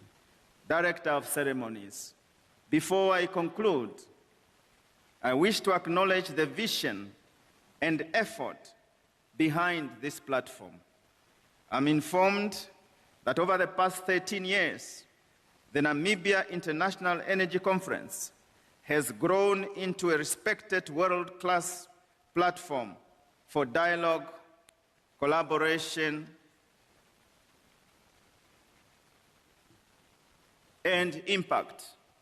As a homegrown, women-led initiative, it has contributed meaningfully to investment attraction, knowledge sharing, and practical solutions for Namibia's energy future. In the same regard, I commend and appreciate Mrs. Ndapilapo Selma Shimtwekeni for establishing this platform. I put a comma, let's give her a standing ovation.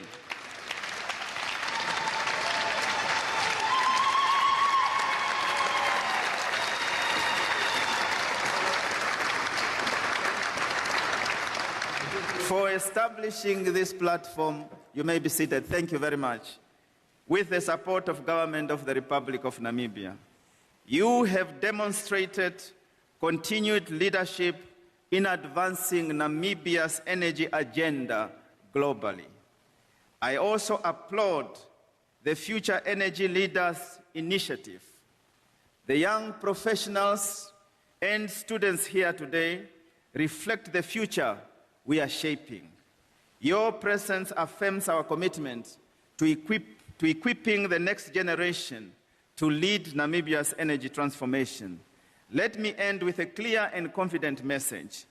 Namibia is on the path to becoming a leading energy hub, not just in ambition, but in action. This transformation is deliberate, self-directed, and grounded in who we are. We are shaping a future that reflects our values, is driven by our people, and is aligned with our national priorities.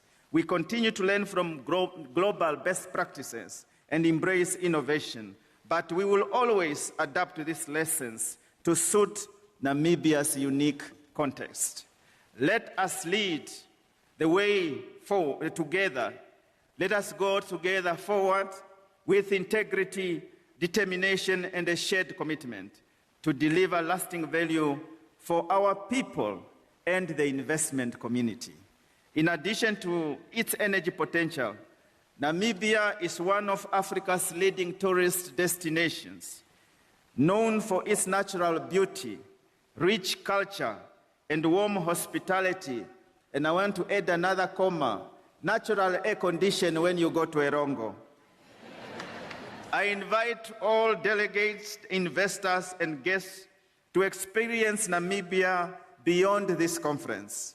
I wish you fruitful deliberations over the days ahead. It is now my honor to declare the 7th edition of the Namibian International Energy Conference officially open. I thank you, unquote. Thank you very much.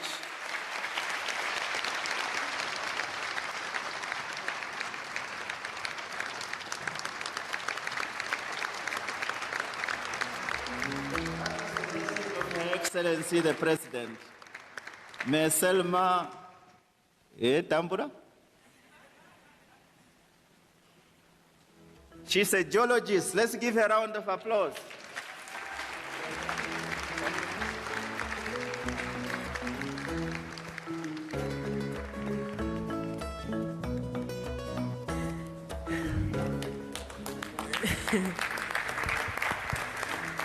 Ladies and gentlemen, thank you again for your patience. And I think I would like to say, first of all, thank you.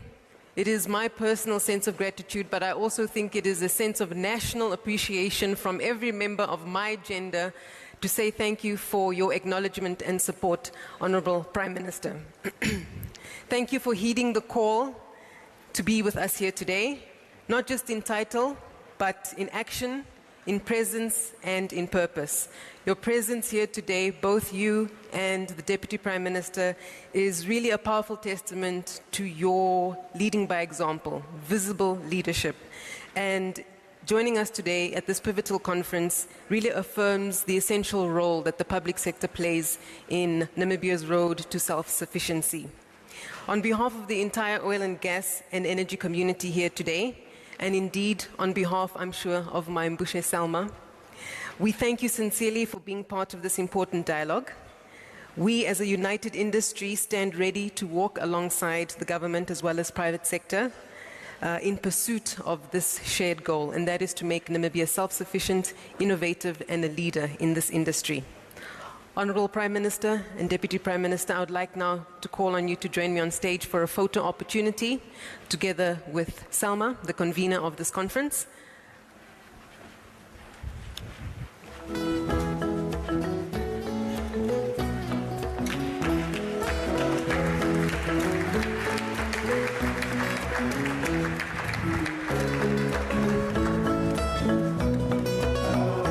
You want to know a secret? I just found out this morning, Miss Selma and I went to the same school in Scotland. That's the secret.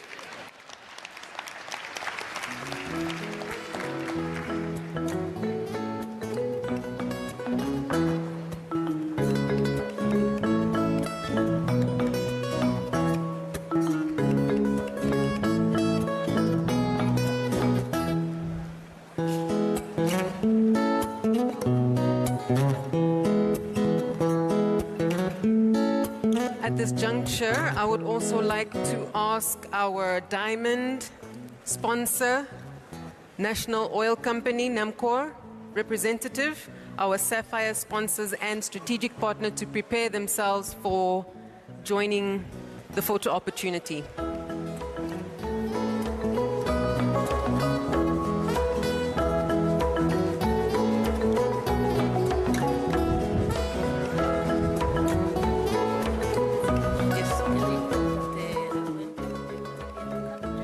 Yes, yes.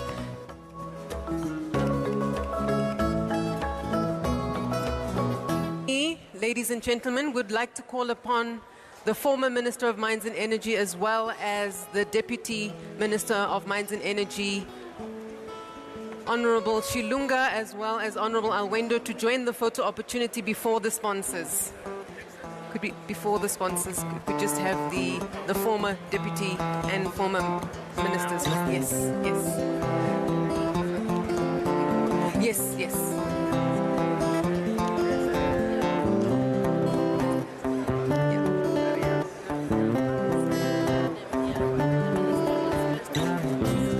Okay. Sure. Just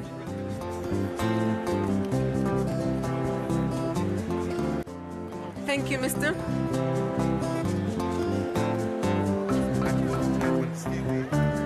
Yeah, after.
A very good morning, Namibia. Thank you so much for tuning in for another edition of Namibia Connect. We do apologize for starting that is a little bit late than usual, as we saw that the Namibia International Energy Conference is currently underway, and it is taking place starting off from today. We were basically bringing you the live broadcast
is it that we tap into these opportunities?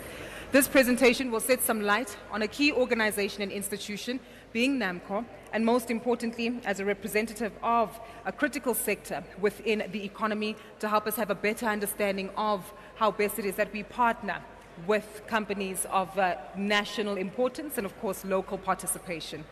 Our next speaker, ladies and gentlemen, is going to join us shortly. Maggie Shino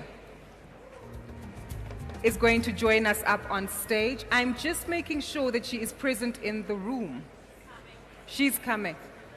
Okay, fantastic. Maggie will be joining us to give some perspective, and of course, following that, as mentioned, there will be a panel discussion. So please feel free to get settled. Madame, you are the woman of the moment that we have been waiting for, given the presentation that's going to take place. So don't be too alarmed. And of course, during this session, what we'd also like to encourage is a lot of interaction. So if there are any questions, please feel free to raise your hand, ask a few questions, engage with peers, and we'll be sure to make sure that we can address them with the various speakers. So on that note, we're going to ensure that the woman of the moment is present and is ready and is comfortable. She gave us a similar presentation last year, and this year she just looks to build up on it and provide a lot more insight. Ladies and gentlemen, to share an overview of Namibia's exploration landscape, please warmly welcome to the front of the stage to give us some insight into this presentation, the Petroleum Commissioner in the Ministry of Industries, Mines and Energy within the Republic of Namibia, Petroleum Commissioner Maggie Shino. Please make your way up onto the stage. A round of applause.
Ladies and gentlemen, please can we acknowledge again the presence of the Prime Minister and Deputy Prime Minister of the Republic of Namibia as they make their way back into the venue.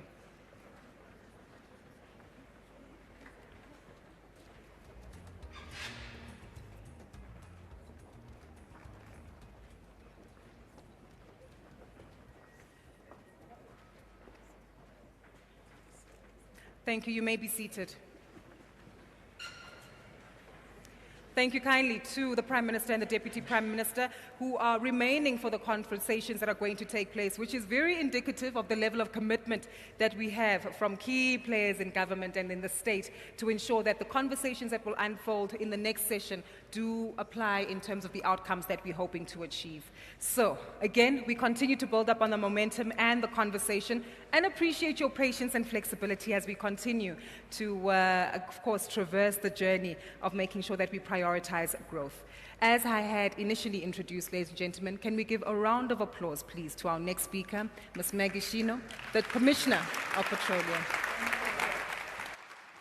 Thank you very much, Gogo. And it's always a pleasure to address the investment community and the delegation at this platform. But let me stand on the protocols, observe, Right Honorable Prime Minister, my Deputy Prime Minister and Minister, it's a pleasure for us to have you in our midst at this stage. I'm going to take a few moments just to give a layout of the landscape of how we have been doing really in the past 12 months mostly. Since the last update that we have given at the Namibian International Energy Conference, a lot has happened in Namibia. A lot has happened in Namibia. And it's because of that that we are standing here today to give you a picture of what has happened and what is still yet to come in terms of how we are driving the industry. The first foundation that we are building on is based on the Namibian country's desire and the need and the agenda that the country has set for itself in terms of driving then this industry. What we are saying is that with the exploration, with the work that has happened, since the discoveries that we have made, we have barely started to scratch the surface in terms of what is the potential for this country. It's because of that that the theme of my speech today is to give you an update and information that we are driving the development of this industry, but we are driving it from a point of exploration. And this we are doing because we have just realized the potential that we, Namibia as a country, have in terms of what is yet to come. So we are capitalizing on the recent discoveries as we have made them, and we are also making sure that these discoveries are shaping the future of the Namibian nation. We are also making sure that these discoveries are developed in a sustainable manner, and we are growing the capability of the Namibian nation as a whole on its own to stand on its 2 feet and be able to develop this sector on their own. With that, we haven't lost focus.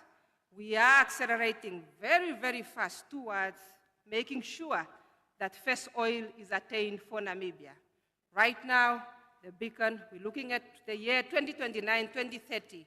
And that acceleration means that we are putting all forces behind ensuring that Namibia become an oil-producing nation by that year.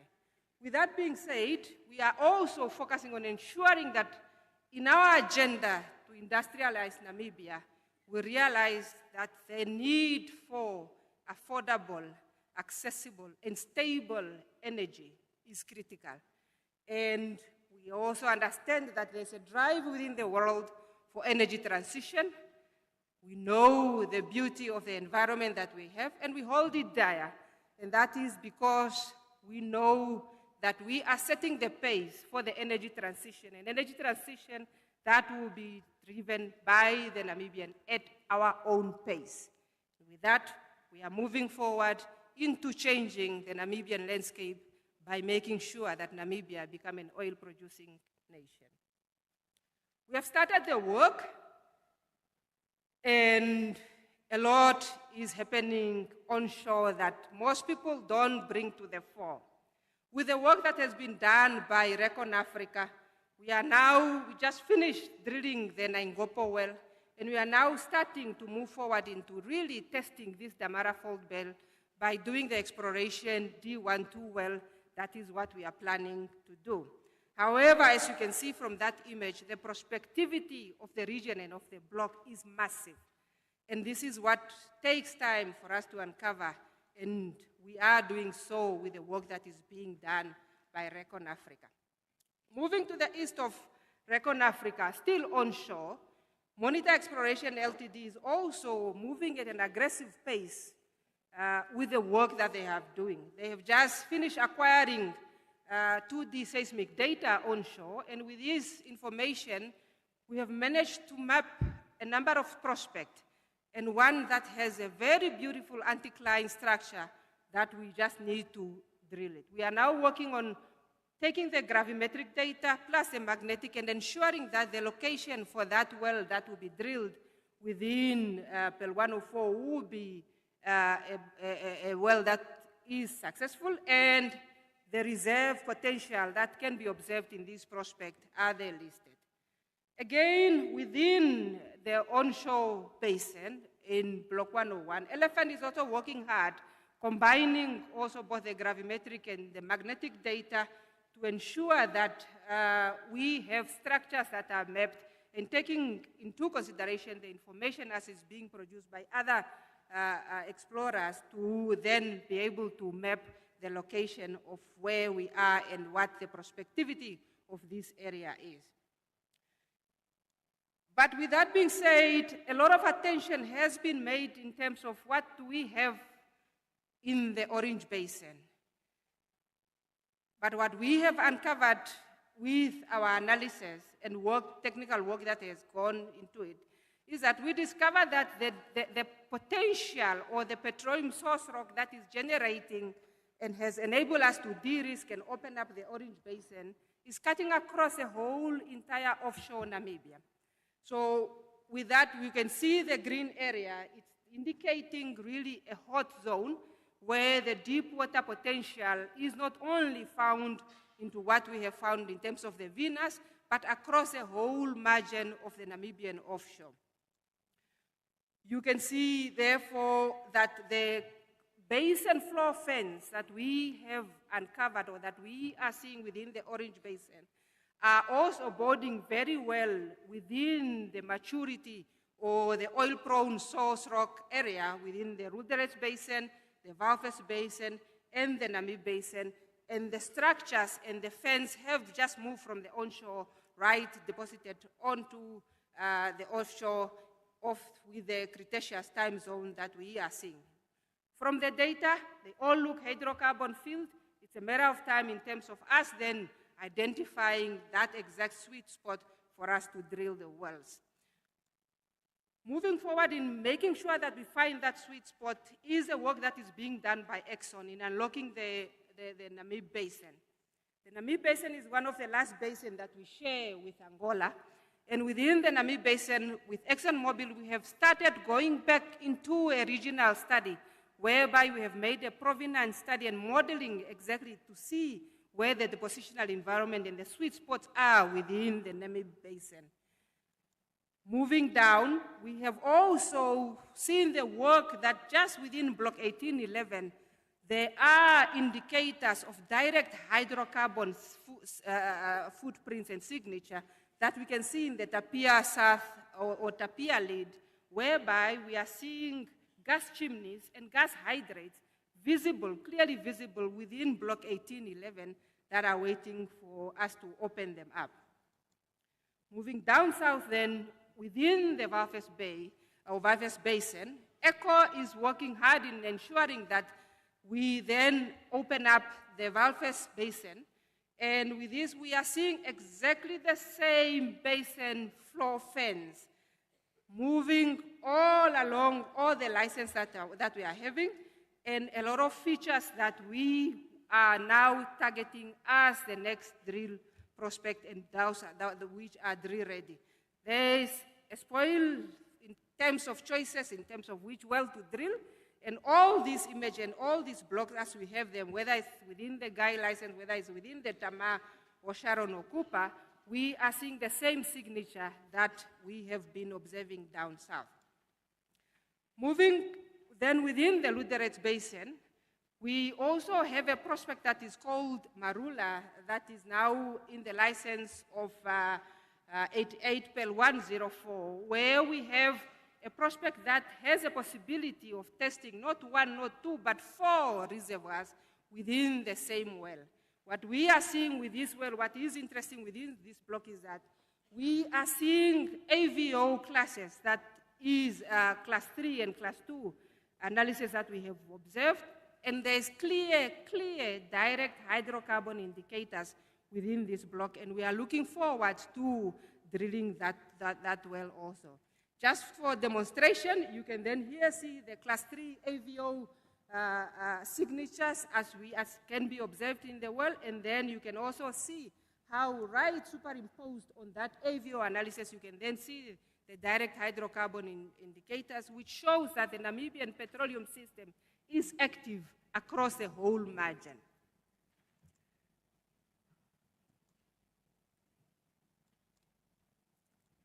With that being said, then we are coming then into the hot pot, the mighty Orange Basin, which continues to deliver even as we speak today.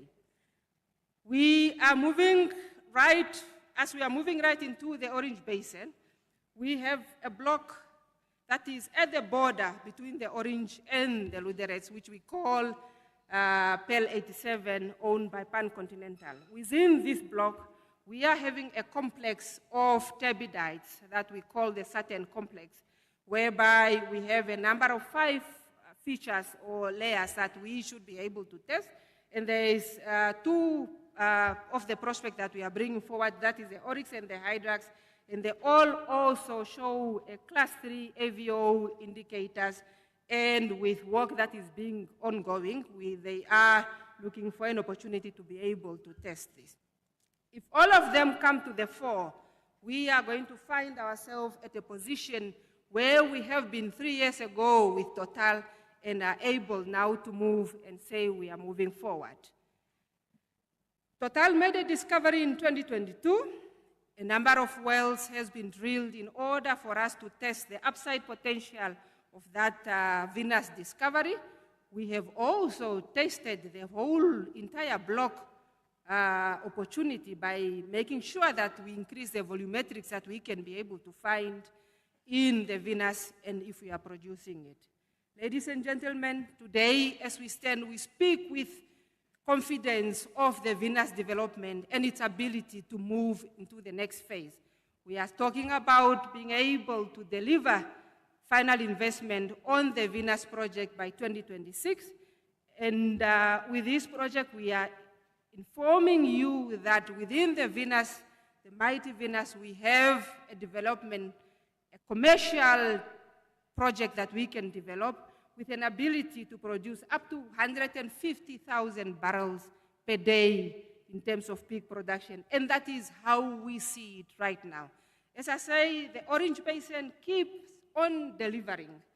The Venus is a giant in terms of structure.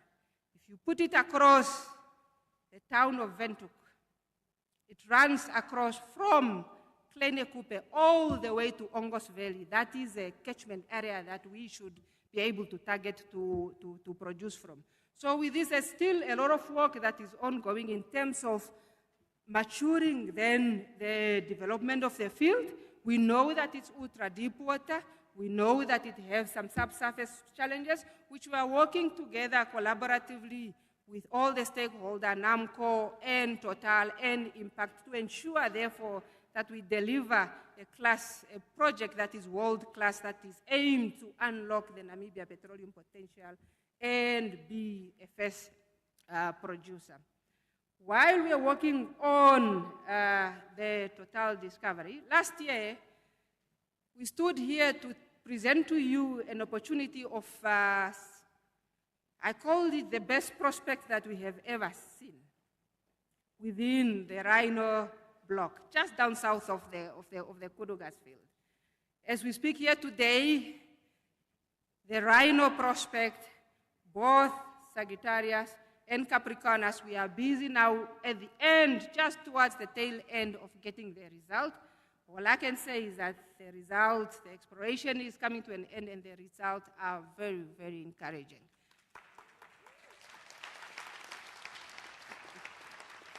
Rhino still has a bet that they need to keep up. They indicate that not even Total, who is making FID 2026, might beat them on being the first producer. So let's hold them accountable on that point of being the first producer. As we move forward, Gulf, Custos, and NAMCOR are making strides. What we have seen within the Gulf is a drilling of what we call the Mopane complex. I don't know if it's an analog of it being named after the Mopane tree. Really, it refuses to also walk alone. There are many layers and complexes of these discoveries that are coming.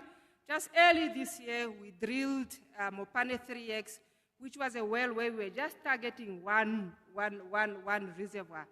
When the well was drilled, it came through with a mighty discovery, both in AVO 10, AVO 13, and another one that we didn't even know existed.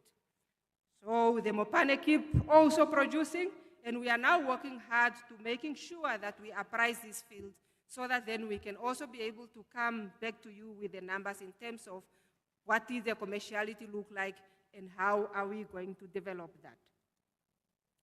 The kudu refuses to die. It's still out there. And for this year, we are going to inject even an additional life into the kudu gas field. What we have planned towards the quarter 3 and 4 of this year, we are going to drill 2 appraisal wells, whereby we want to improve the volumetrics of the gas as we have them. The gas to power project is going on as planned, but we want to ensure that if there's more resources that we can be able to find within this field, it must come to the surface. So the K1, the K2 reservoirs have been matched.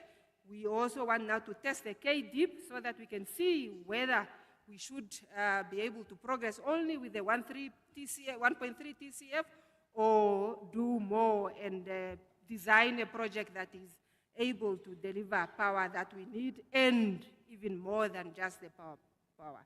What we have, apart from the drilling of the well, a lot of work is also ongoing in terms of environmental impact assessment.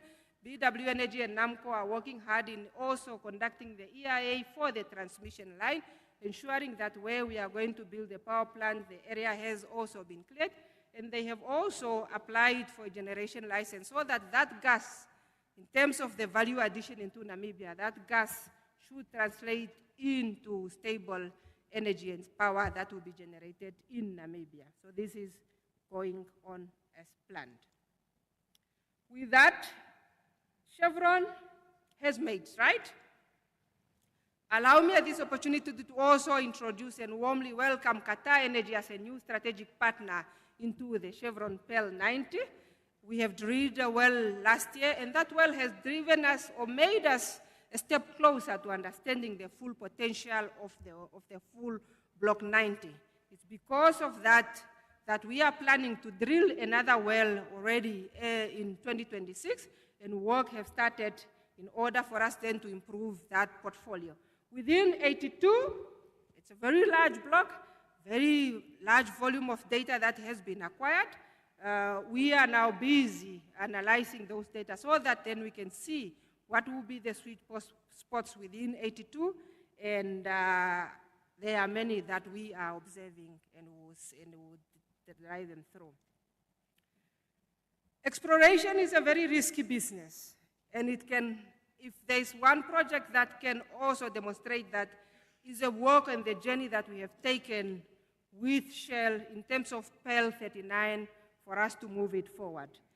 A lot has been done, a lot has been accomplished, but a lot more, the journey still continues in order for us to ensure that the discoveries that we have within Shell, within the Shell block, within Pearl 39, we are able to bring them to a possibility of being produced. What we are working on is that for this block, it calls for synergies and collaboration between partners. The resources that we have within Pearl 39 could as well be able to work together with what is being discovered within Gulf, within what is discovered within Total, what will be within Rhino Resources and Kudu. But there is a need for synergies to be created in terms of infrastructures to be able to be built so that projects that are sub-commercial or without that crossing the threshold of what could warrant a standalone development can then be pulled together.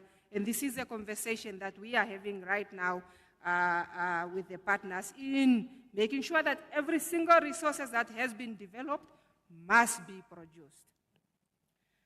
But in order for that to work, we then also, as a country, knows and acknowledge the fact that there is a need for infrastructures to be built. We are looking towards making sure the southern part of Namibia, especially the Ruderet Basin, becomes an energy hub, not only serving the Namibian oil industry, but also serving Africa, and for it to become a gateway, an energy gateway into Africa. But for that to happen, we call for collaboration, we call for private partnership, we call for common solution, so that then we can set up the infrastructures that we need. And these infrastructures need to be ready to serve the industry by the time the FIDs are coming. Now, coming to conclusion, the local content remains a focus. We are working hard on ensuring that we deliver to you a local content policy that will give you clarity in terms of what we want or what we entail this industry to do for Namibia. But I wanted to remind all the players within the room, we are here because we are working on an agreement that was made between the Namibian government and the industry players. In that agreement, there are certain sections that prescribe that every license holder, every contractor, and every subcontractor needs to honor. The first one, we are calling for competitive bidding. We want to ensure that these resources that we are developing, they are efficient. And the only way you can do that is if you improve the competition and ensure that anybody out there who has the technology and the capability is given an opportunity to price their service and to give this service. So with this, we are therefore calling for limited or no rollover of contracts so that we make sure that the level field is always leveled, playing field is always leveled. We also want you to prioritize making sure that Namibian goods and services should be the first option and should be the one to be utilized. There should be no drilling mud that should be imported in Namibia unless the mud plants in Walvis Bay are running beyond their capacity. There should be no bentonite that should be imported into Namibia unless all the bentonite that we have in Walvis Bay has been consumed in the world. I can give many, many examples. And let me not start on the beef. Many.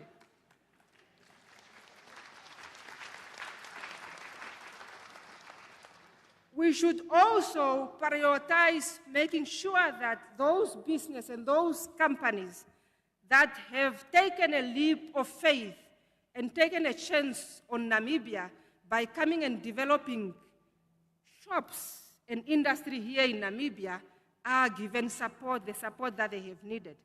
These industries and these service companies that have established themselves in Namibia are the gateway for us to make sure that the Namibian people are employed. We therefore call upon you to ensure that all the services that is being done, priorities should be given to Namibian, to businesses that have established themselves locally, and that's the only opportunity that we can be able to take a Namibian off the street each day and make them corporate citizens that are contributing meaningfully to the growth of the economy of Namibia.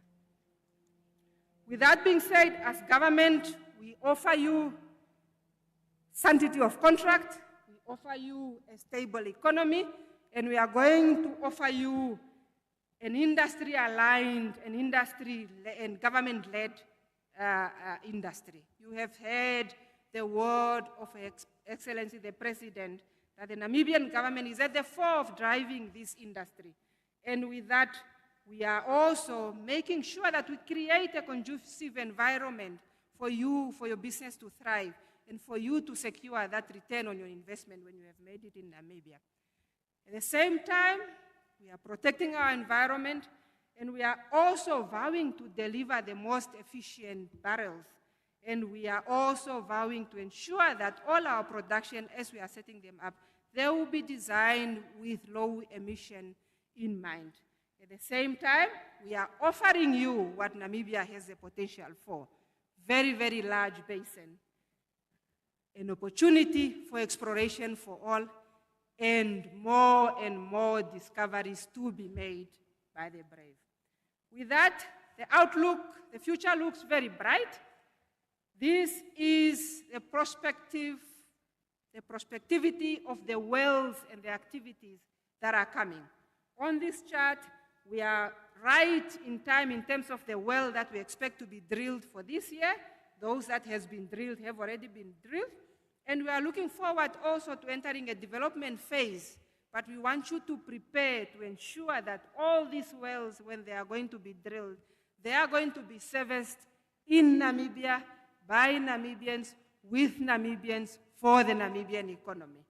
On that note, as we are driving the exploration, ladies and gentlemen, there are still blocks that are available for licenses. And as I said, there is more discoveries that need to be made, and we welcome all the business that is coming to Namibia. Thank you.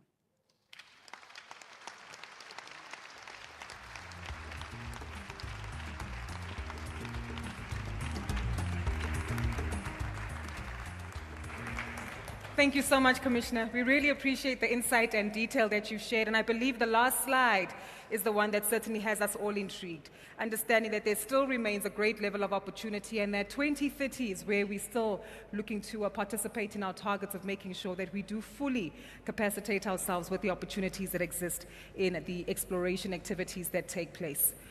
Well, our next conversation, ladies and gentlemen, is one that we'll have for about 30 minutes, if I'm not mistaken. We have reduced the time on the panel ever so slightly, but it is one that is going to be impactful.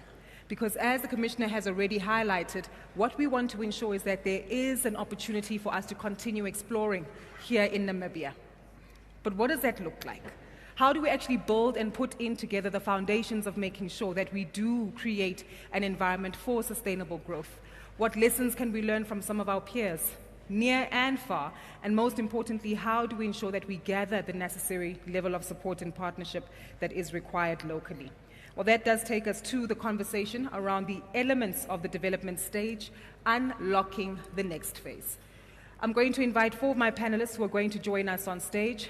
To some of you, they are very familiar faces. However, you're more than welcome to read up more details on their backgrounds and bios available on the app. Coupled with that, you'll also be able to contact them directly, given the contact information that is available via the app, to reach out to them and, of course, seek new opportunities for partnership. I'll introduce all of them individually, and of course, they'll make their way up on stage. Please give them a round of applause as I introduce them before we do get into our conversation.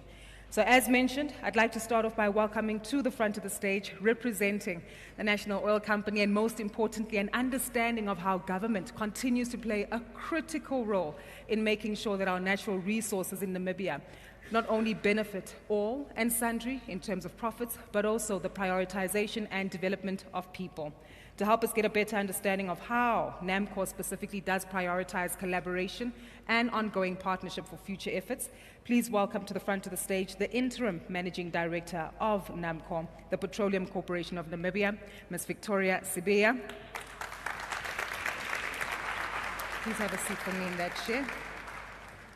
She'll be followed by our next panelist who'll be joining us. Again, someone who has a wealth of history when it comes to oil activity and exploration across the continent, but largely the Southern Hemisphere. Ladies and gentlemen, he joins us to give us some insight into key lessons that we can learn from our peers, ongoing collaborative efforts, and most importantly, understanding ongoing partnerships that need to be explored. The head of Gulp Upstream at Gulp Energia, ladies and gentlemen, Adriano Bastos. A warm round of applause for him, please. Our next speaker, drill, baby, drill. That's all I need to say. Ladies and gentlemen, Mr. NJ Ayuk of the Africa Energy Chamber. Last but certainly not least is a man who has also actively participated in broadening our understanding of a wide variety of commodities, different key markets in terms of geographies, and also understanding which key lessons we can implement in Namibia when it comes to ensuring that we drive the necessary investment from an infrastructure point of view, collaborative efforts, and how best it is that we leverage that as we chart our journey towards first oil. Mr. Justin Cochrane, not to be mistaken with the soccer player, but he is a gentleman who is well esteemed as the Upstream Regional Director, Research Director at SMP. A round of applause for him, please, ladies and gentlemen. We can keep it going longer.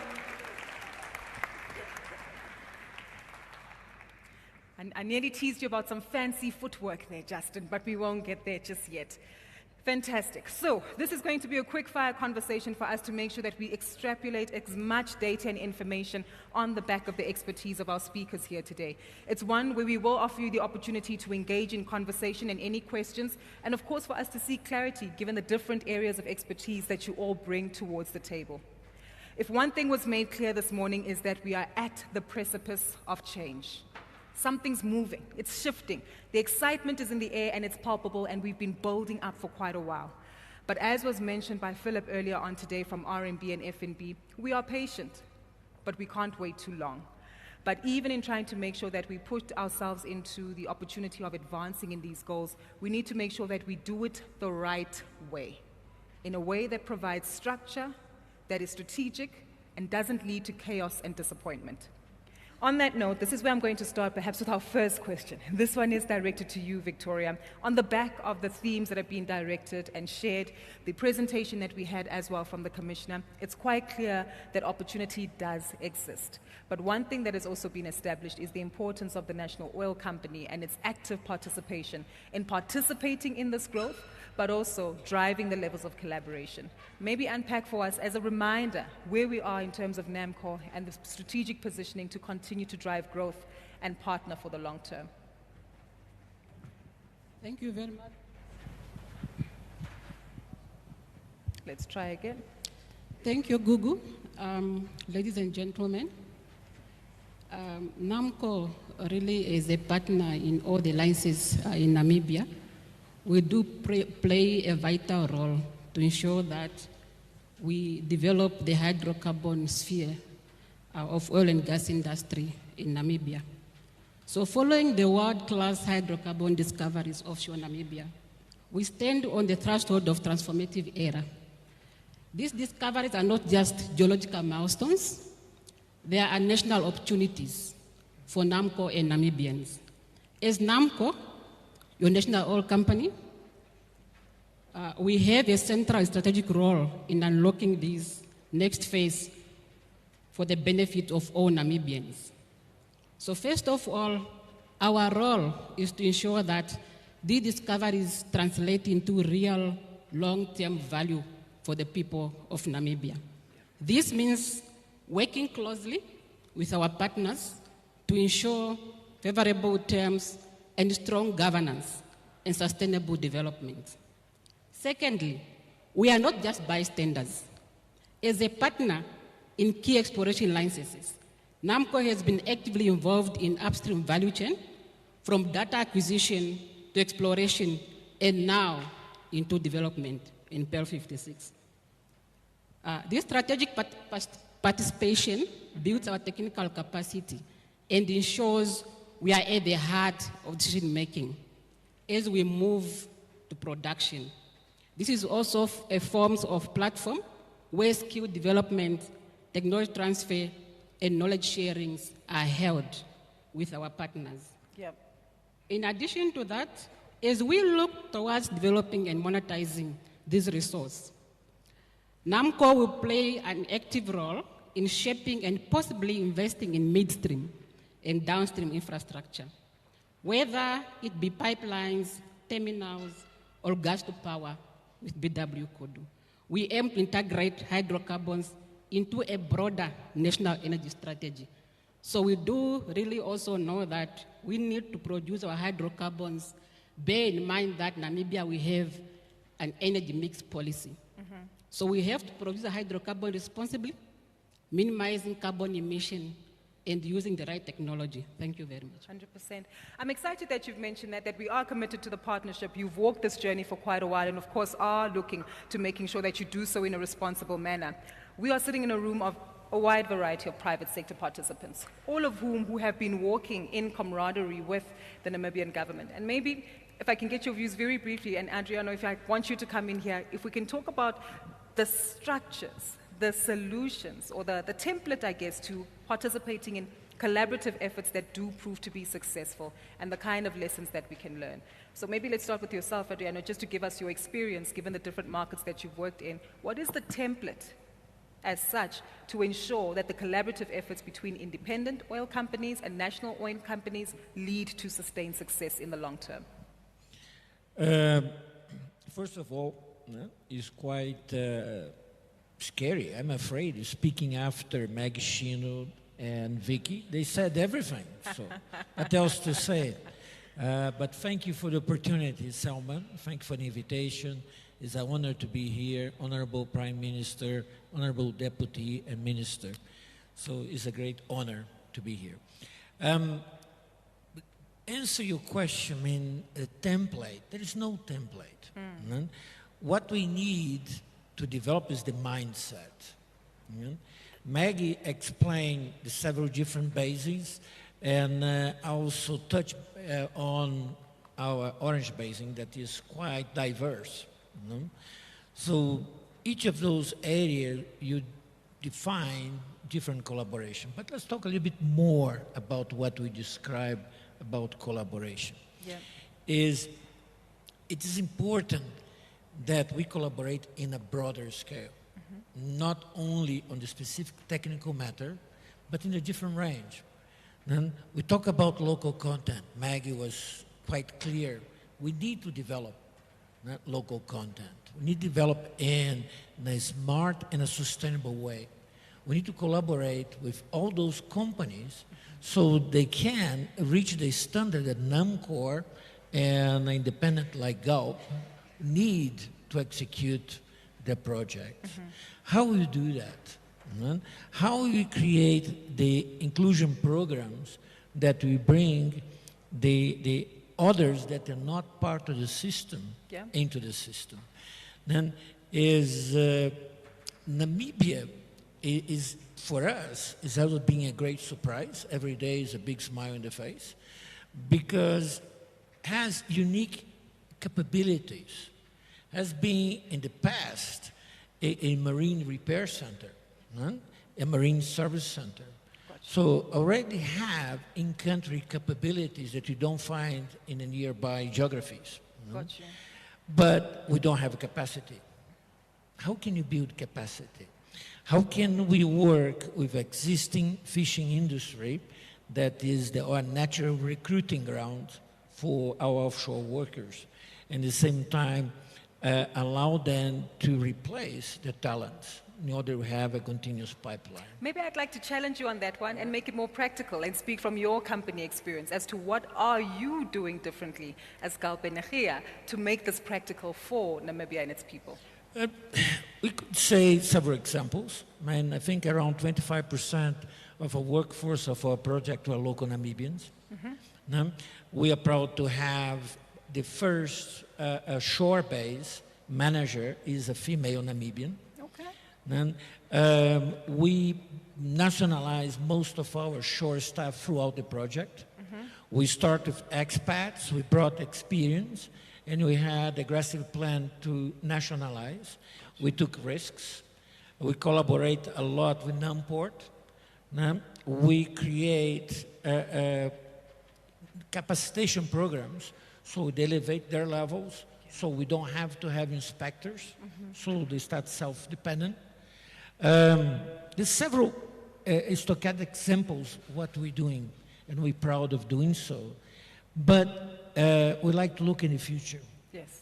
We like to recognize the effort that Schlumberger, Halliburton, Baker, not in that order, because they're being aggressively recruiting and pushing outside the country to learn different geographies. And then learning from the different geography and return with knowledge that they can take leadership position. That this is part of the collaboration where NAMCOR can help us to drive. And because we want participation throughout the strata, not only on the lower, but we want on the engineering, development, and everything else. Talk to our colleagues is SPM, MODAC, Winson. They all have done recruiting, send Namibians to operate FPSOs offshore. When the time comes for the projects, they already have enough workforce to include an accelerated nationalization. And this, we talk about geographies, Angola. And Angola, at least 2 years ago, 3 years ago, when I left Angola, we already have OIMs, locals, operating for IOCs. So it's possible. It's there, and the development continued. But if I allow me to extend a little bit more, I know you're strapped for time, but the collaboration is deeper than that. Create, Marcio is here, one of the fathers of this subject, create subsurface knowledge. So to create a domestic solution for the future. Mhm. Then you Maggie show us several blocks that are available.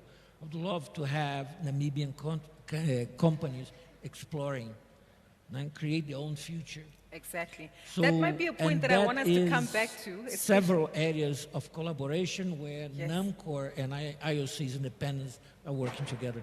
Definitely. I'm glad that you've highlighted some of the practical elements that you've put in place as Kalpenachia, because it's a great lesson for us to learn as peers within the industry. And I do think we'll come back to that point in terms of making sure that a Namibian company itself also participates in exploration activity. I do also want to get some perspective from yourself, Justin, to come through here. As we know, we are looking at advancing not only the exploration activity that will take place. 2032 is the last chart that we saw up from Commissioner Shino. And most importantly, what we also want to ensure that as we explore, we take everybody with us along for the journey. It's been highlighted by your peers here on the panel. And I'm quite keen from your experience just to share some of your reflections on how to do it right and if we're on the right track, and perhaps that can lead us onto some of the potential mistakes that we need to avoid. How to do it right? Oh, apologies, Mr. That question is for Justin. Oh, sorry. We'll come back to you in just a moment. No problem. But we love that you love the microphone and want to share more details with us. We'll come back to you in a moment. Justin? No problem, great. And Adriana, honestly, you can definitely take this question and probably answer it a lot better than I can. But what I would say is the first thing that has to happen is at first oil. Namibia needs to get to first oil. Yeah. And so it's a natural thing to want to make sure Namibia benefits as much as possible from its own oil resources. So if you give me a moment here, I want to tell you a little story and explain how, to just explain a concept. So I attend a Bible study on Thursday nights. And oftentimes, guys will get to the Bible study and they haven't read the passage. And it's frustrating. And then it dawned on me that, hang on, they read the passage the first time at the Bible study. 1 is infinitely greater than 0. So there's infinite benefit. If you push too hard the IOCs and the guys that are in country for all kinds of things, ultimately what you can do is gain 100% of nothing. 100% of nothing is infinitely worse than 50% of something. So what I would say is we can learn in Namibia from peers. So we can learn from, I don't want to name names, but I'm going to. We can learn from the Tanzanias of the world, Yes. where resources were discovered and sit in the ground for more than a decade. It's critical that we get to that first oil production. And there are things that can help to do that. And obviously, the language around the stability of contracts, the sanctity of contracts, that has to be screamed from the rooftops. But there's also more practical things that can be done to encourage further exploration and to drive things forward. And one of the concepts over there is this idea that when you operate a block, you have access essentially to the data that you have within that block. Yes. And so, as a colleague of mine mentioned, or a friend of mine mentioned, essentially you're looking at a postage stamp on a postcard. You're seeing a small area, but you can't actually understand where the sands are coming in from. So something that would be great, I think, to encourage more exploration and stop the lull that tends to come is more multi-client surveys and data sharing between partners. Those are things that can really, practical things that can really help drive this whole Namibian oil and gas story forward. And then there was one more thing that I really wanted to mention. When you come to Namibia, well, I pick up my phone and I can WhatsApp Maggie, and Maggie will say, no, Justin, that's wrong, or this is right. Or I can send Victoria an email. That openness, that kindness, that gentleness, that goes a long way to encourage investment in the country.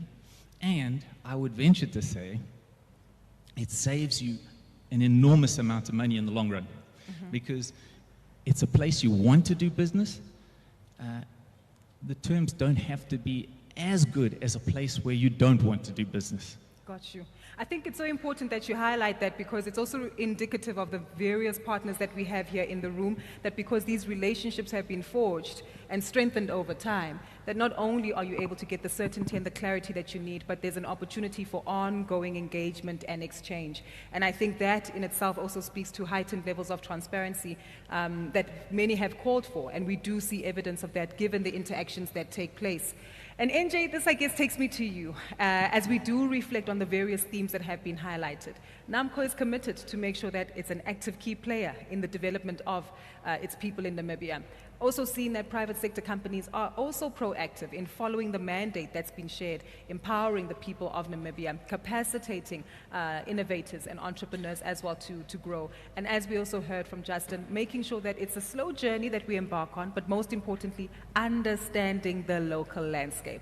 I think there's something critical here that we can also highlight given your expertise and the worldview that you cover, because many might think of Guyana as a key country, again, with its own opportunities in the oil and gas space, but many have found a level of discomfort in how they've progressed since the first oil.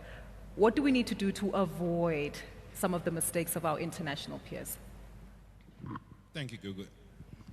First thing you have to look at is that there are success stories from across the world. Yes. But the first thing is that learn from their mistakes first, before you try to pursue their success, because your mistakes tells you where not to go. And Guyana is a great example, and I would not necessarily call Guyana a failed experiment. I actually think it's very successful what they've done. Guyana built a strategy that was for its people. And what did that? What results did they get? They got billions and billions of dollars poured into that economy. Small country of about less than 1 million people. But right now they are on the path to 1 million barrels. There are those that said Guyana, I've been to Guyana. President, really nice guy. Maybe I'm saying nice things about him because he fed me over dinner, but that's not true. Really nice guy. But the truth of the matter is that they did not listen to the voices that said they're trying to steal from you. Keep it in the ground. Hate the companies. Resource nationalism. We've seen the dangers of that across Africa. And I mentioned in my comments this morning, you're saying that I see the young lady from Shell covering her face. They started on a project there that was $30 billion LNG project. What happened with the delays and all, leave it, don't prosper, don't do this? What happened? It went from 30 billion to 40 billion. They didn't move. Mozambique, for example, that project there in Cabo Delgado, because we didn't take care of things with the communities and all of that, it went from 18, then 20, and it went up. Uganda, the pipeline was already somewhere around 2.5 billion. Right now it's about 4 billion. And the climate, you have a whole climate, that environment that is changing. Our job, honestly, is to move with speed, produce fast, negotiate the best agreements that you can have, but then ensure that once you have that first oil, you have then others start coming into the game to play.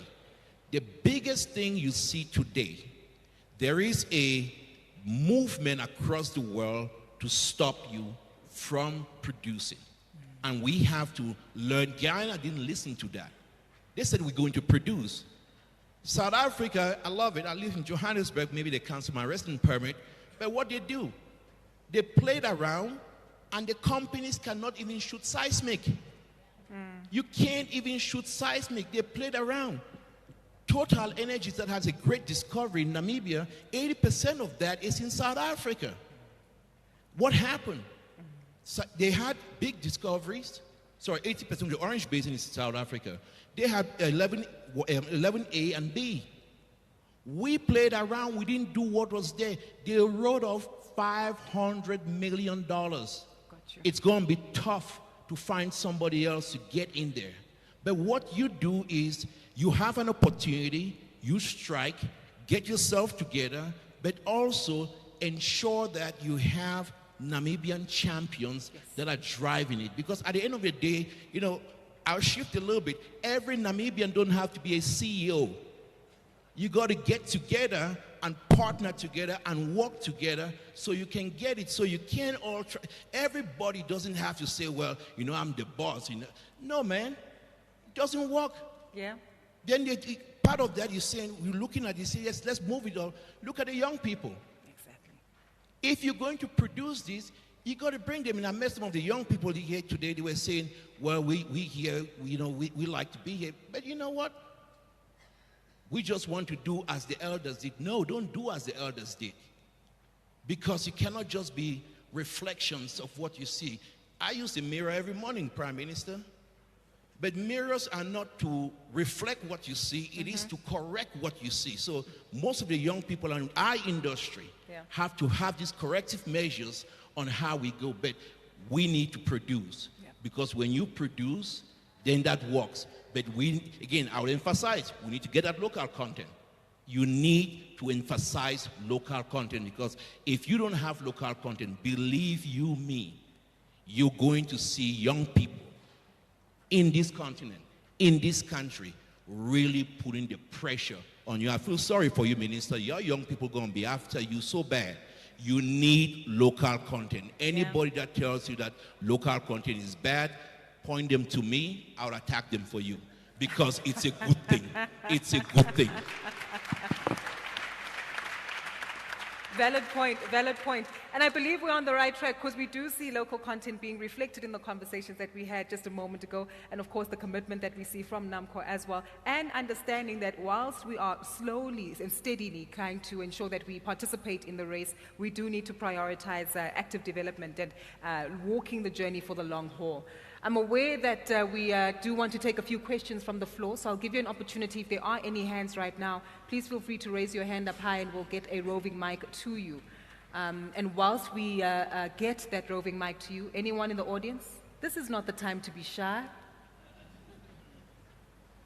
We'll give you a few moments to simmer and we'll get the microphone to you. But I think what everyone would want to know, especially as we walk away from these conversations and build up to the themes, is that we want to understand, number one, what does success look like? And number two, how do we capacitate ourselves for it? And specifically, success from a Namibian point of view.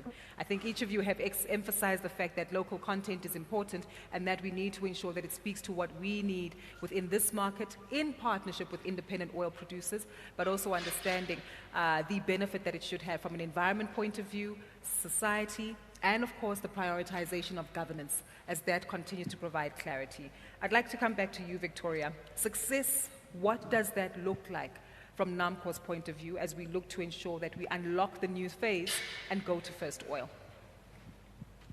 Thank you. I think that is very easy for me. I just want production.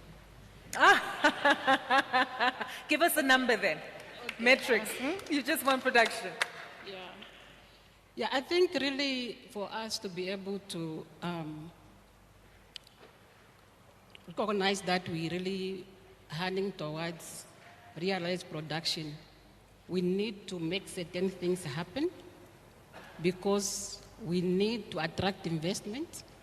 These type of operations require really intensive capital in order for us to really drive the barrels from underground.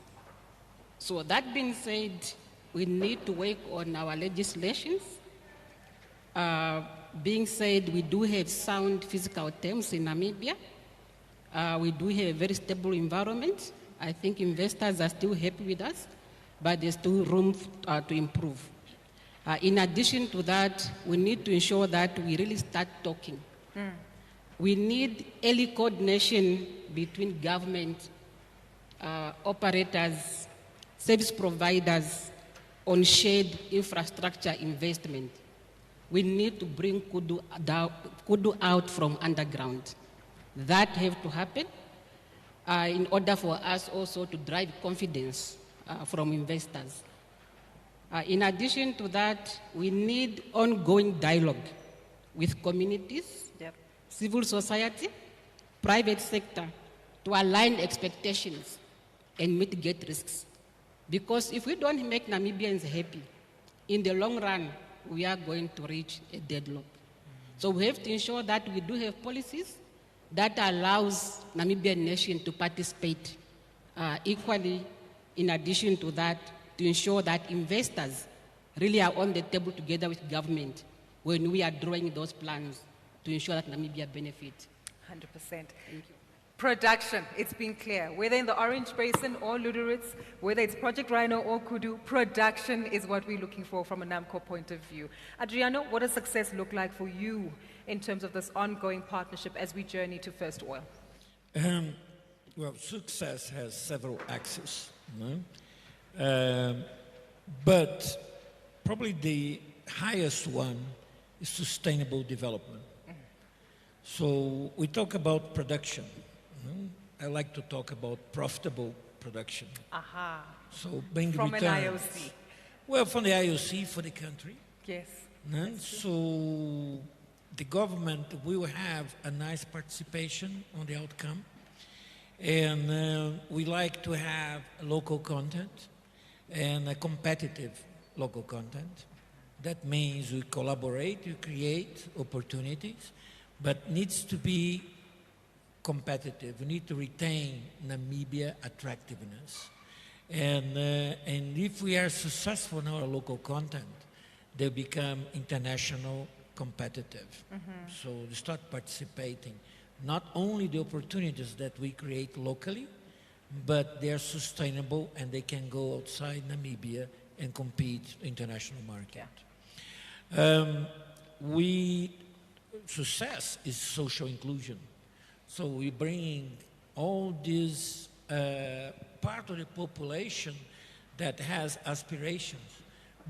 Could be not directly to oil and gas, but we create several indirect activities, and we like to see lots of inclusion of indirect activities. And also, we cannot forget our quadrilemma. Just to conclude, is success if we can deliver the energy the world needs in a accessible, reliable, affordable, and a clean manner. So if we can address those four, with sustainable growth and social inclusion, we did our job. 100%. Thank you. Thank you so much. NJ, I'd like to come to you just to give us your closing remarks and thoughts on what success looks like, specifically as we lead the way for Namibia to be an energy hub on the continent. Jobs. Jobs. I mean, we need to bring it home. We need to just take it right back to the basics. Success is not necessarily going to mean Adriano making big money. I want him to be so rich here. I mean, Garb had the discovery, so Adriano, I want you to be so rich. But we have to bring it home and look at the context. Everyday people that can be in this room, they want to be represented. And how does that happen? It happens with jobs. It happens with the young Namibians in here looking for opportunities, looking for contracts, them having access to contracts, IOCs opening those procurement databases and having them getting access to contracts and jobs, and not just logistics. You know, everybody's not going to be like Knowledge. Knowledge got so much money. I can't believe it, but everybody's not going to be like him. But we want those kids that don't have a chance to have hope and feel like they are having a chance and they are having opportunities to develop their country, that the country that they want, they envision, that they see the promise of what it can be. Because Prime Minister talked today about emancipation and economics. It's not going to happen if we don't see that. So for me, success is going to mean when we have those opportunities for those who have been left on the roadside when you have massive economic opportunity, those who need burdens and barriers lifted, those that sometimes nobody says, I see you, but they might not be here. They said, I'm being seen, I'm getting opportunities, and I'm living my dream. And guess what? I just want to be the best person I can be. If we don't have that, then we have failed, because not only in this country, but across Africa, our industry has not really translated into the best of success. We have some pockets of success, good, but we want to see it go big. It's land of the Namibians love big things, so you're going to have to do it big, so everybody's successful bigly. 100%. As you mentioned that, NJ, I'm just reminded of the young Africa energy leaders, right, Salma? Are they in the room? The young, the young professionals who are in Where are they? Future Where are leaders, those yes. leaders? Are they here? I think you need to stand up. And this is a moment of acknowledging the feedback that's been shared on this panel, that you are.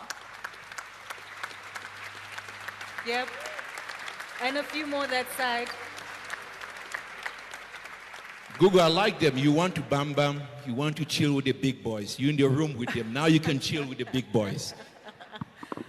Indeed, you're chilling with the big bosses, but what you should remember about today's conversation is that ultimately you will be those big bosses someday. So these conversations that are happening here, in terms of making sure that we boost production, we prioritize profit that is great not only for the companies but also for economies, because we need the taxes. We also understanding that we need to create the necessary jobs, that you will be part of the decision makers in rooms and environments that do have a consequence to Namibia as an economy and her people, but also the rest of the continent.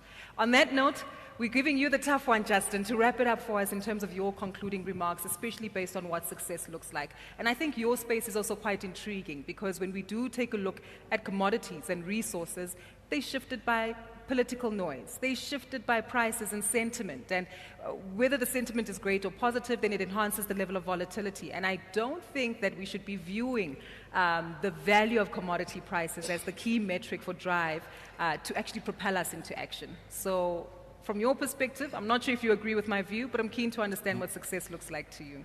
Gugulet, you've preloaded me with a whole whack of stuff. The first thing I wanted to say is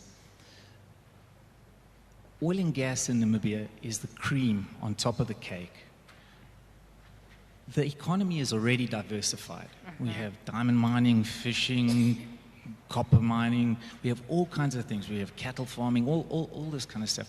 So oil and gas will augment the economy, which is going to be a great thing. And therein is a key difference between, for instance, a Namibia and a Guyana. Guyana is pretty much locked into one commodity. Got you. So that's important to take note of, and that's a wonderful place to be. The next thing that I think a key driver of success, or a metric of success, would be, there's this weird correlation between increasing production and decreasing country attractiveness. So as production increases, look, from my perspective, people tend to get more self-confident and less open to negotiation and all of these things. Namibia, as I was saying, is a wonderful place to come and talk to people, be able to negotiate and to interact. A key driver of success would be to buck that trend. So as production increases, stay open, stay ready to talk to explorers. Keep exploration going. You have to keep exploration going. There's one particular oil and gas company that decided to get rid of its exploration team. It's like cutting the arm off of a person. Yep. You need to continually explore. And to steal NJ's drill, baby, drill, it's important. It is critical. Do you want to say it together? Maybe that will be your final punchline, because you can see the clock's ticking. Yeah. 10 seconds. This, ladies and gentlemen, on the back of production, profit with purpose, creating employment, and making sure that we buck the trend and keep exploring. This is how we conclude panel number 1. NJ, Justin, in 3, 2, 1. Drill, baby, drill. There we go. Thank you so much, ladies and gentlemen, to our panelists for joining us on stage and, of course, the amazing insight that they've given us. They will make their way off stage shortly, but I do think let's give them another round of applause to give us some insight into the conversations we've had.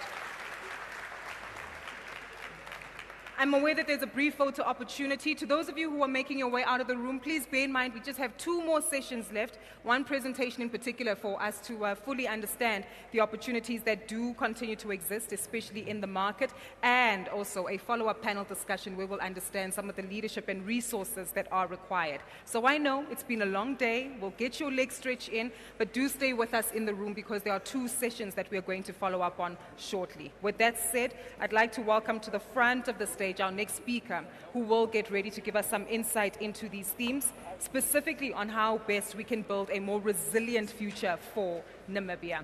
So I'll tell you what, if we can stay settled, lunch will be served, if I'm not mistaken, by 2 or 2:15. That's the program that we've decided to put in place. But please bear with us. We are going to welcome our next speaker. On that note, ladies and gentlemen, for many of you who are staying in the room, please stay tight as we do have one more presentation and a panel. Our next speaker is going to give us some insight into rethinking energy, building a just and resilient future for Namibia and Africa. Osvaldo will be joining us, Osvaldo Inacio.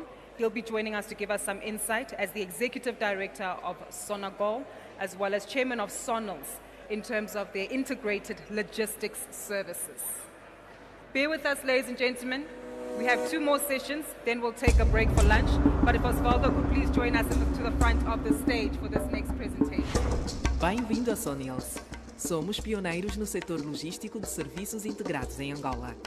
Mais do que apenas uma base logística para a indústria petrolífera, a Sonils é um centro de inovação movida por um trabalho que visa a eficiência e sustentabilidade. Estamos a construir um futuro, sendo a preservação e a redução do impacto ambiental o foco de tudo o que fazemos. Na Sonils, a nossa força de trabalho está em primeiro lugar. Valorizamos assim o capital humano, nutrindo uma cultura de inclusão, respeito e crescimento em todos os níveis.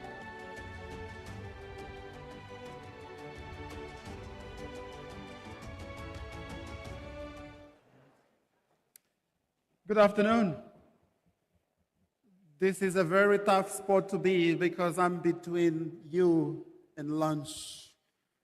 So I'm going to be brief, but first of all, Your Excellency, the Right Honorable Prime Minister, Honorable Deputy Prime Minister, distinguished Namibian authorities, fellow industry leaders, ladies and gentlemen, allow me to stand on the protocol already observed this morning and throughout the event. So I will just go straight to my talk.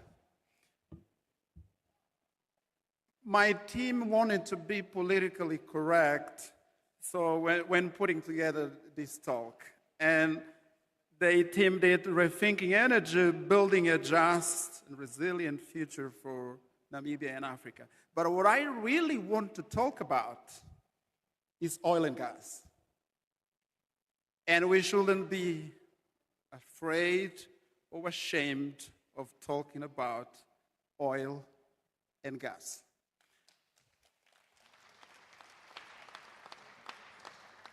I know that over the past few years, the industry felt kind of ashamed of even mentioning the word oil because it had this dirty connotation with climate change and everything. But oil and gas is back, right? I'm just coming back from Sarah Week a few weeks ago, which was hosted in Houston. And the atmosphere in the room was really, really inspiring around the fact that oil and gas is back and is here to stay. So as Namibia develops its oil and gas industry, we are with you. But this is a decisive moment for Namibia. There's been discoveries. There's some challenges along the way. Now the question may be is, how do we turn these discoveries into actual development,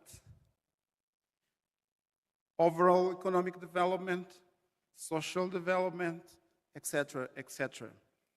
How do we do that? One of the reasons some of our countries haven't been really successful in developing the industry is the fact that there is no robust service base. Service is really one of the ways we can capture and retain the value of Namibia oil and gas in Namibia. And this takes me to our own experience in Angola.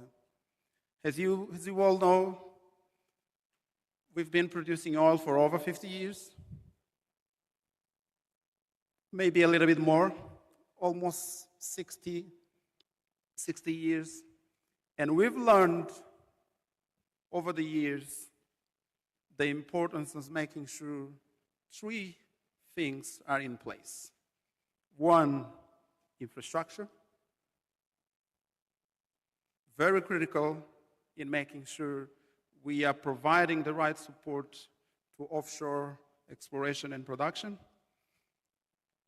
Services, from deep domain expertise areas like engineering and manufacturing to all other type of service that are associated in making sure that service is being delivered offshore. And the third one will be human capital development. And this brings me to the Sonangol story. We've learned over the years in making sure these three areas were addressed in collaboration and partnership with some of the people that are here in the room. All of the major operators in the world are present in Angola, and they know if they need a partner, Sonangol is the place to go. From logistics to aviation to training to capacity building in all other aspects, Sonangol is the place to go. We've empowered our subsidiaries to be able to provide very high-end technical services. I will just give you two examples.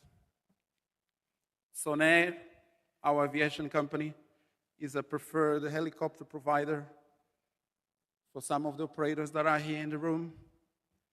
Sonils provides a world-class logistic integration to the industry and is the market leader in Angola. And we are ready to collaborate with Namibia as Namibia makes its own way, sometimes painful, because the industry is complex in developing the oil and gas sector. So what we really wanted to say is that mastering these three aspects in a thoughtful manner, in a phased approach, will be absolutely essential to make the theme of this conference, which is creating in-country value, a reality in Angola. And as you do that, Angola and Sonangol is ready to support these efforts.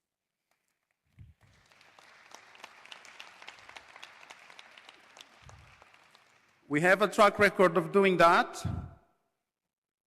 We are shareholders of some companies within the continent. One example will be the refinery in Côte d'Ivoire, for example. We partner with the Côte d'Ivoire government around that. We are also building our own refineries in the country, in addition to what we already have. And as our government has done already, invitation was extended to the Namibian government to partner with us in that aspect as well. So From infrastructure, service, and human capital development, we are ready and we're standing with you. We have understood that a long time ago that this is really the way to capture the immense value this industry provides. And in closing, I know I'm between you and lunch. I will just say, in the true spirit of our founding president's words, some of you still remember that. Dr. Neto once said something around the lines that Angola will not be independent until Zimbabwe, Namibia, and South Africa are independent as well.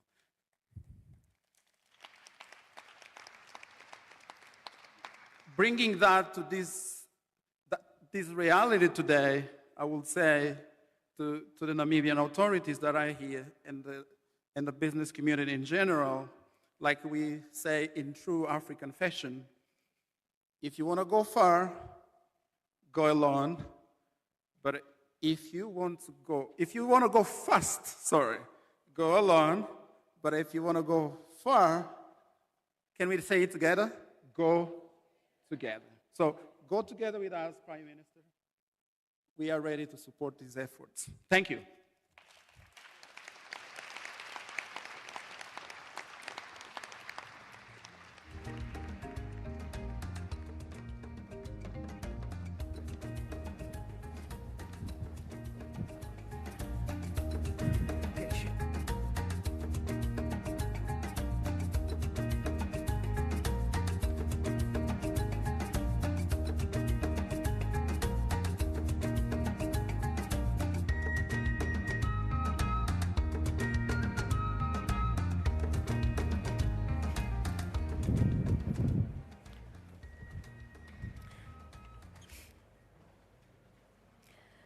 Thank you again, ladies and gentlemen, for your patience. I know the blood sugar levels in this room are dangerously low.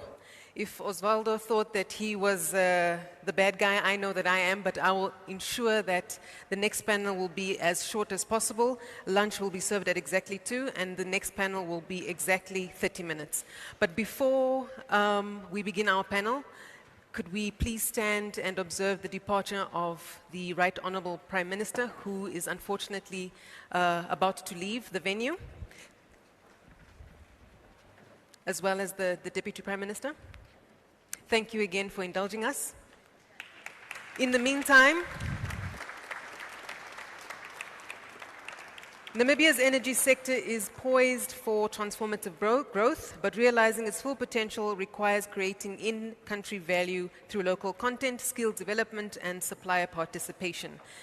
The next panel will explore how Namibia can actively build the frameworks, the partnerships, and policies needed to ensure that local communities, businesses, and professionals play a central role in the country's energy future. It will explore how Namibia can maximize local content, develop a skilled workforce, and create a collaborative opportunity and strengthen local supply chains. With that, I would like to welcome our panelists individually. Ms. Nilian Mulemi, she is the Chief Executive Officer of the Petro Fund. Having managed Namibia's oil and gas capacity building program for over 20 years, brings her insights on being in the real engine of the vehicle of Namibia's capacity building program. Thank you so much, Nilian. Please join me. Next, Suzanne Coogan, the Vice President of Namibia Shell, who brings fresh perspectives from her global experience. Thank you so much, Suzanne, for joining us. Frank Kasulo, who is the Vice President Chevron, International Exploration and Production, and he brings, of course, his wealth of experience overseeing exploration and production in Asia, North Africa, Namibia, and the UK, amongst others. Thank you so much for joining us. Nilian, I'm going to have to ask you to move so I can face all of you.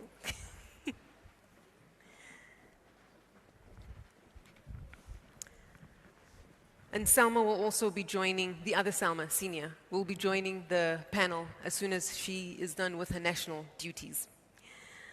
Nilian, I'd like to start with you. Since the conversations throughout the day have been really focused on the importance of Namibians and their role in creating a sustainable future for Namibia's energy industry.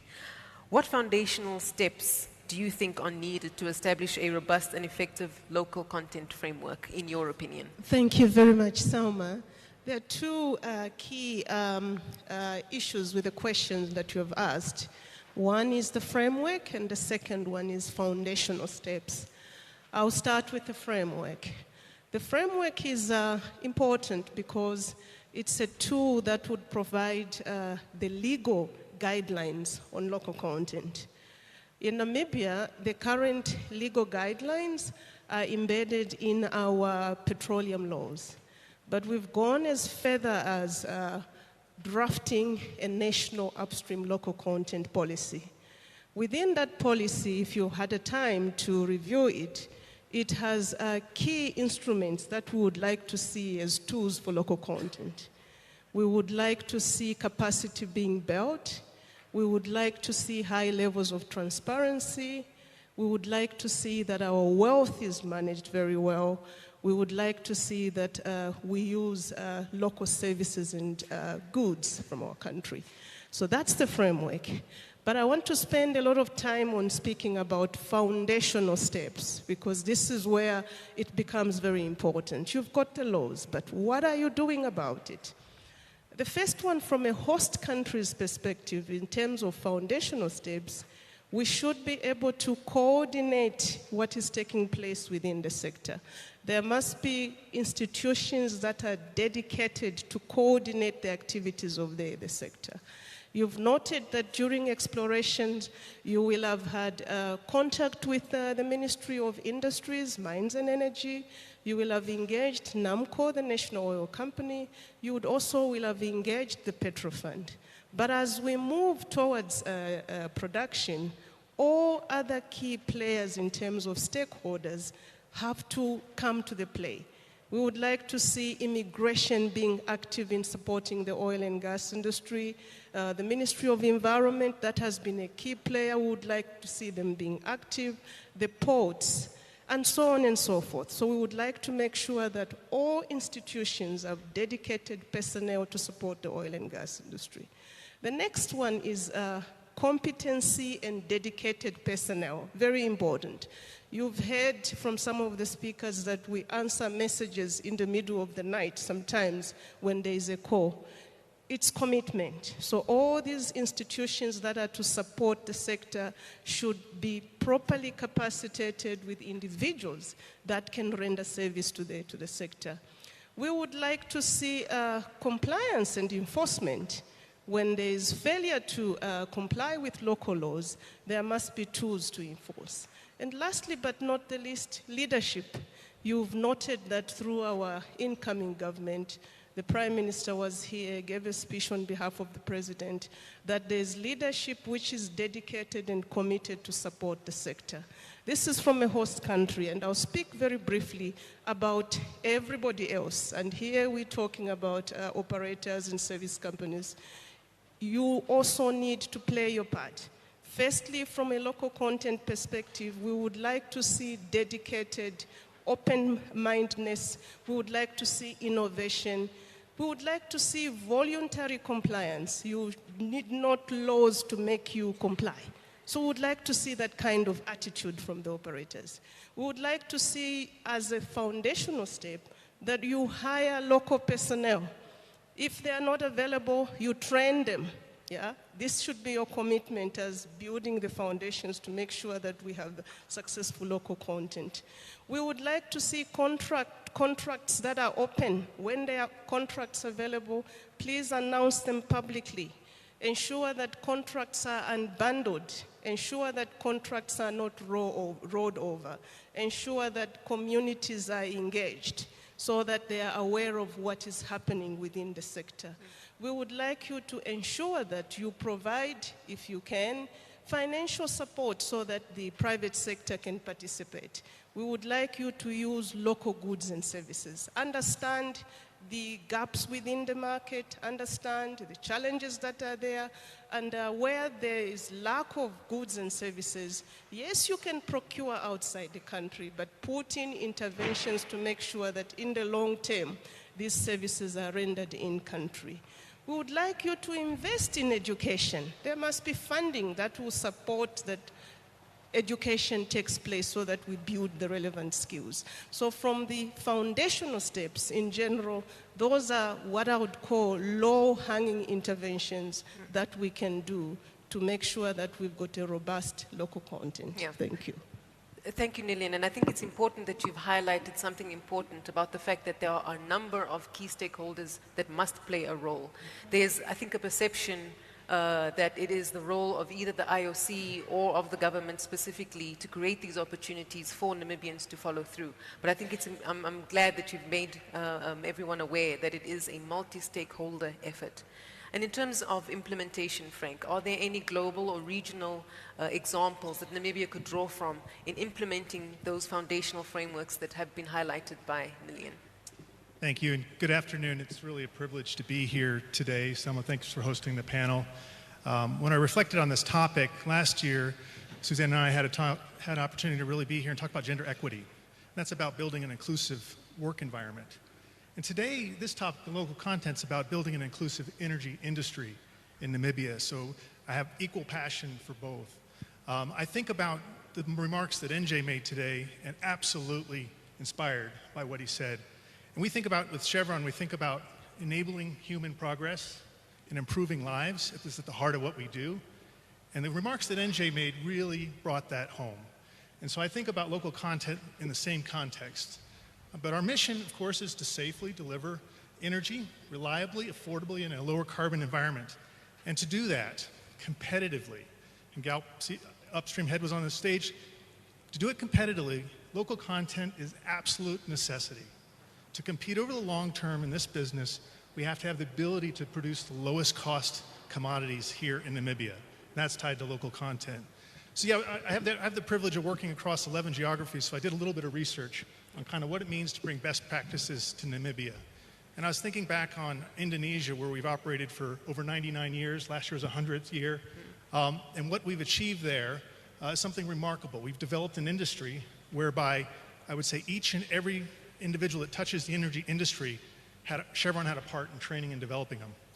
For every one employee in our company, we look back over a period of time, 2009 to 13, there were 36 other jobs that were created. We had 7,800 contracts during that period, and we had over 50,000 adjacent jobs that were created through our efforts in Indonesia. Workforce nationalized, 99%. Really a story of continuing to build capacity over the long term to develop and deliver sustainable, reliable energy sources in Indonesia. Also very proud of Thailand, an area we've operated for over 70 years. At the heart of it is a training center in Setapat, where we've trained over 400,000 offshore workers. And everybody that's in our operating environment has come through that training center. Also there, we looked at it, and it was about for every one job that we had directly controlled over, we had 26 other adjacent jobs. Just absolutely stunning to see what you can do over time by investing in local content and suppliers. So we think about just three simple things here: is proactively adopting local content policies, and we're very privileged here to have drilled our first well, and we know 18% local content in that first well. And we worked really hard to achieve that, and I think we can do more and more each and every time. So that's something we track very, very closely. The second part is thinking about our partnerships. Here, especially for our early stages in Namibia, it is our partners that matter. Each and every one of our conversations is driven by what local content can we bring to this country, how can we build the capacity. I'll look to Miguel. Yesterday we had that very same discussion about Schlumberger's efforts, bringing their best practices, developing content, developing capability. We have high expectations of our partners. And I think about partnership in a way it's not transactional. It's a long-term strategic partners that make a difference over the long term. So we're not thinking about a transactional relationship here in Namibia. This is about a long-term, sustainable, durable business. And then the last piece is internally, we have to focus on hiring locally. Right. And so we're starting that process as our peers have done, and that adds value to our business. So those are a few things that we're thinking about today. Thank you so much. Suzanne, I'm sure you have similar sentiments to share with regards to how intentional local content policies and making sure that you are in it for the long haul with the right partnerships can benefit in country. Can you provide perhaps some examples of how Shell's investment in enterprise and skills development has positively impacted local communities and economies in the places you've worked? Of course. And thank you once again for the invitation to participate in the panel. It's an honor to be here. I have to say I was incredibly encouraged listening to the Honourable Prime Minister today with his remarks and felt that they resonated incredibly well with the messages that we had prepared to share as well.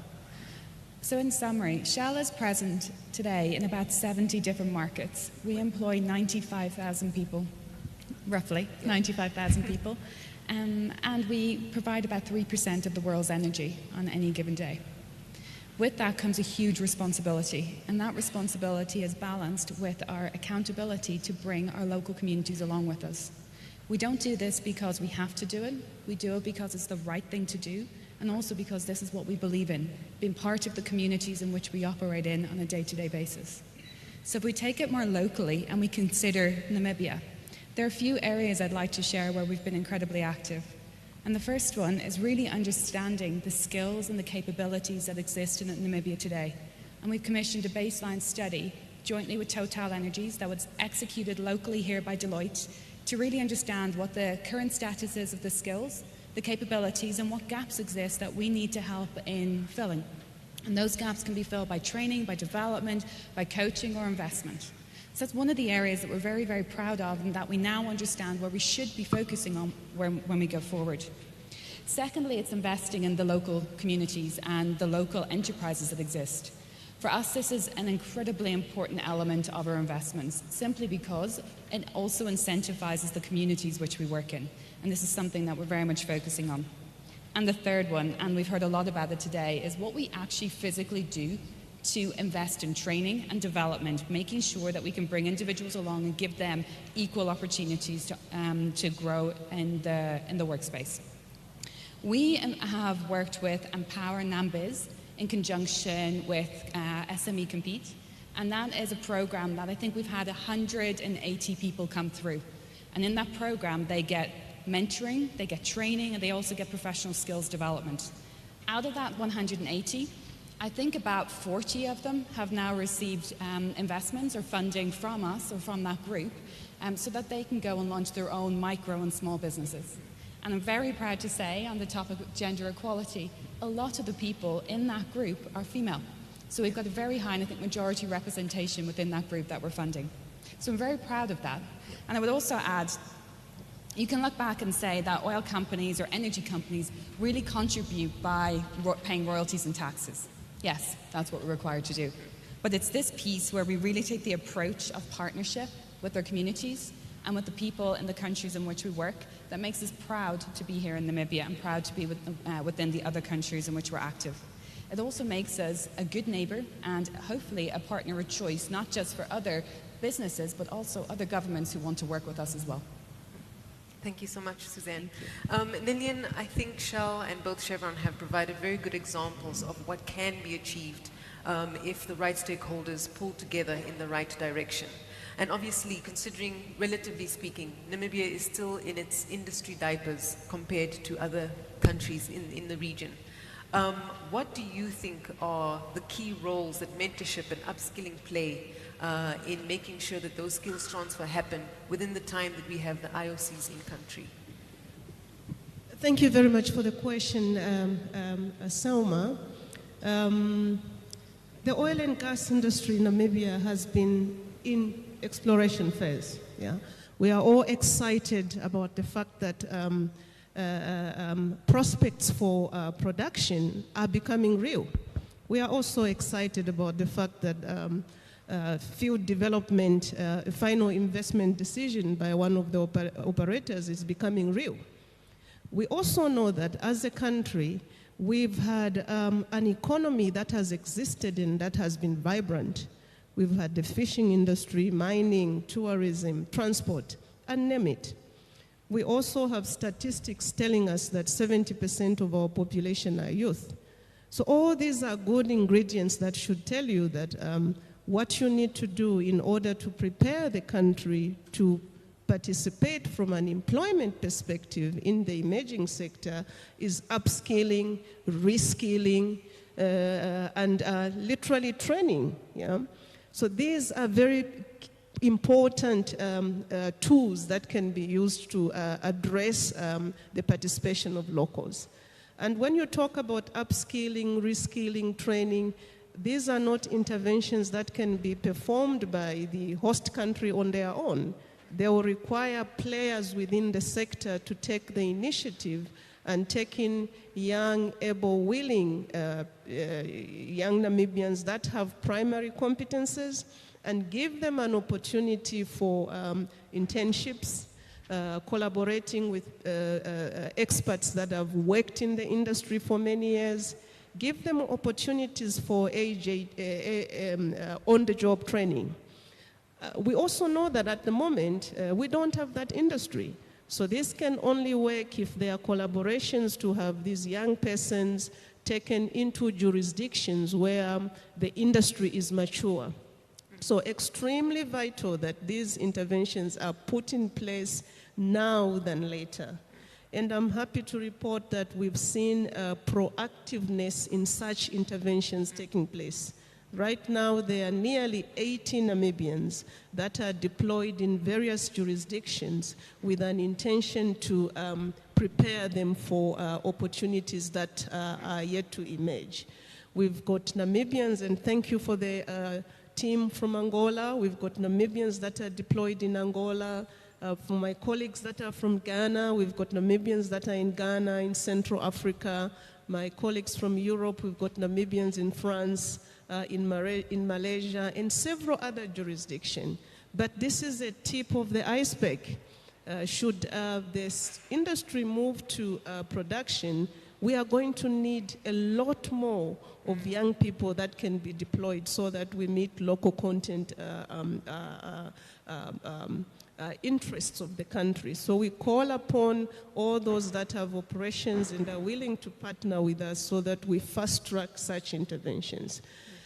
We are doing this outside the country, but it's important to do it in country because it's cheaper. So we also need to put in intervention to strengthen our local training institutions. The University of Namibia, the Namibia University of Science and Technology, IUM, and the TVET sector, very important because the skills that we are going to need the most will be vocational skills. So it's very important that we ramp up the numbers in training vocational skills that are available in Namibia as primary skills. We need to train a lot of electrical engineers, mechanical engineers, instrumentation engineers. We need to invest in logistics and supply. We need to invest in paramedics. We need to invest in aviation skills and the like. So all that should take place now. And what we have in country, increase the numbers. And of course, that gives you the pool that you can use to upskill. And of course, the long term is to strengthen our own local institutions so that they can offer the skills in the country. And this we can do by collaborating. At the end of the day, you are the consumers of what comes out of these interventions. So you should be willing to put the dollar on the table so that we can work together and do so now than later. And I'm happy that there are partners that have come on board. I'm making eye contact with China here because most recently we offered 13 TVET scholarships in Namibia, which is over and above their commitment to training in Namibia. And we want to see more of these interventions. Thank you. Frank, would you like to add on to how Namibia can align its training needs for future needs as well?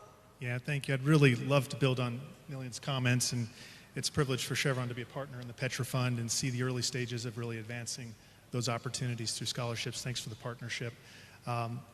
There's a call to action, I think, with the youth here in Namibia.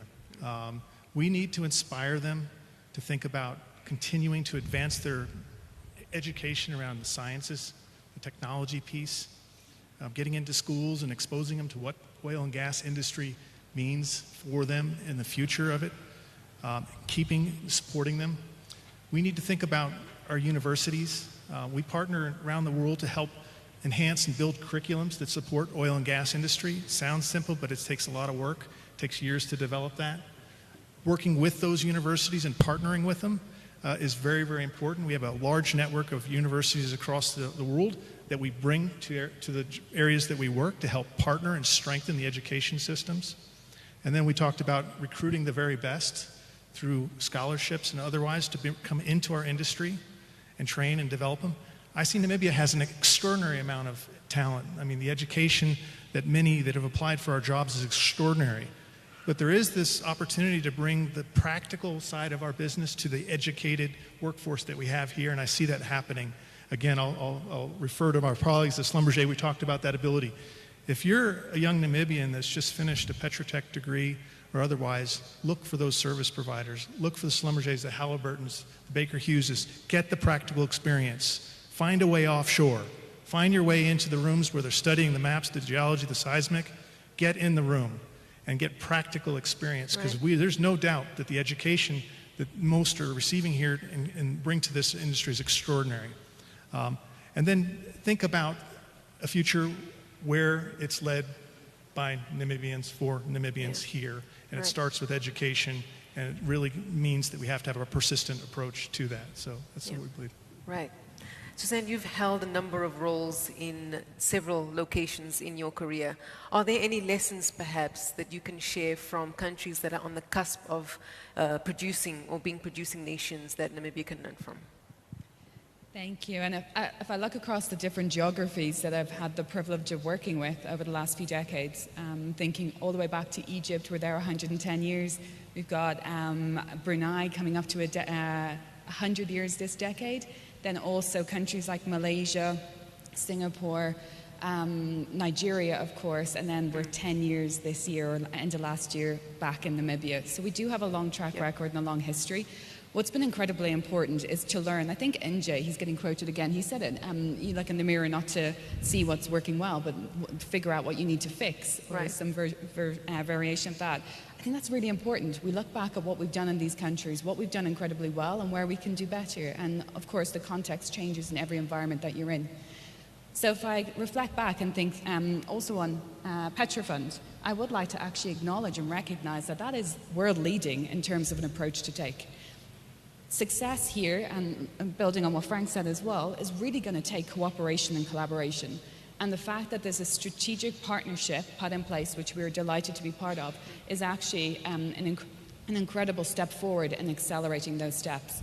To be able to really connect between what the industry needs and all the way down to what we teach in schools requires that strategic framework and the integration of the continuous development and the plans that the country puts in place. I would say some other things to add on. One would be, building on what was said earlier today as well, is the consistent and clear framework that you have in country. The stability of the environment, the sanctity of contracts, and also the clear framework around what is required from a local content policy. I would never advocate for very prescriptive policies because I think they can be detrimental. But what I've seen work really well, and the Honourable Prime Minister mentioned it as well, is that you approach it at the life cycle phase that you're in. So right now, the local content and the skills and capabilities we have today will, in the exploration phases, will look very, very different to what we will hopefully have in 2 decades' time or in 1 decade time when we're going through a production phase. Right. So it's taking a phased approach and building those skills and capabilities. Now, just a small number that's in my mind, because I've worked with Brunei for a long time. We're almost 100 years there, as I said, and they are now at 80 to 90% plus local content in all their companies. That's impressive. And that's in a population of 450,000 people. That's impressive. So it is incredibly impressive what you can achieve, but it does take that cooperation and collaboration, not by IOCs, not by NOCs and governments individually, but all of us together and listening very, very carefully to what communities and individuals are asking for. Thank you so much, Susan. Nilian, are there any other strategies that the Petrofund has facilitated to enhance this institutional support for the oil and gas industry, and how do you think those sort of interventions can be increased in general? Thank you, Selma. I didn't talk a lot about the Petrofund today because I thought we've had conference over and over, and the Petrofund is now a gospel of capacity building. But allow me to just comment on a few. We have a very successful scholarship program that has trained a lot of Namibians for the past nearly 30 years, and most of them are deployed in the oil and gas sector. But following the discoveries of oil and gas, we took time to identify other interventions that we can put in place to make sure that we support the oil and gas industry. And one such is the internship program that I've mentioned. But also we recognize the fact that strategic stakeholders that support the oil and gas industry need to be trained. So last year, we ran a program in collaboration with key Namibian experts within the sector, where we offered training to various government agencies, including the press, just to sensitize them about the importance of the oil and gas industry. We offered them safety training. We flew them to Cape Town. This is where you do it at the moment. They all got certified as officials that can support the industry should they be required to go offshore. We also gave them an opportunity to visit an onshore rig so that they have an experience of what is it that it means for you to conduct drilling activities. And we're looking forward for an opportunity to send them offshore so that they can experience the offshore environment. That's one intervention that we want to continuously promote because it will capacitate various key government agencies that are supposed to support the oil and gas industry. The intervention was fully funded by the Petrofund, and other stakeholders are welcome to come on board so that we scale up and do more of such interventions. Thank you. Now we have exactly 3 minutes left with the panel. I think I'd like to give this opportunity to both Frank and Suzanne to give your closing remarks, anything you'd like to leave the audience with when it comes to local content policy and how we all can play an integral role in making that a reality. Certainly. I'll start or end where Chana started this morning, country manager, about partnership. And I thought he had a real compelling outline of what partnership means to Chevron. So I want to encourage all that are here that are thinking about how we can build a long-term sustainable business in Namibia, to think about it from a strategic perspective, think about what it means for Namibia. Don't think about it as a transactional relationship, and really think about how we can partner. So it's pretty easy in an opening conversation with a potential business partner in the first 5 minutes to determine, are they here for a transactional type relationships, or are they thinking about a long-term partnership? And it just, the conversation goes one of two directions. I'm all in if you're all in and thinking about how to be in Namibia for the long term. If you're here for Namibia and you're thinking about long-term sustainable partnerships, we're here for you, and we want to be that partnership. Right. And we're not going alone. We are partnering with many other producers and other partnerships from our suppliers that really strengthen this whole entire ecosystem. So for me, just think about that partnership piece, and thanks for the opportunity to be here on this panel this afternoon. It was a delight to have you, Frank. Thank you. Suzanne? Thank you. And I think I'll follow on from what Maggie, our Petroleum Commissioner, shared this morning with regards to the cooperation that will need to take place in order for Namibia and all the companies investing in it to be successful. It's a word that a few folks will have heard me use before. It's co-opetition. It's cooperation between the competition to make sure that everyone succeeds. And that extends to all elements of our business, not just the day-to-day transactions we do, but to how we engage with the community, how we engage with society, and how we make sure that local content is hardwired into what we do in a way in which it's appropriate for the investment phase we're at.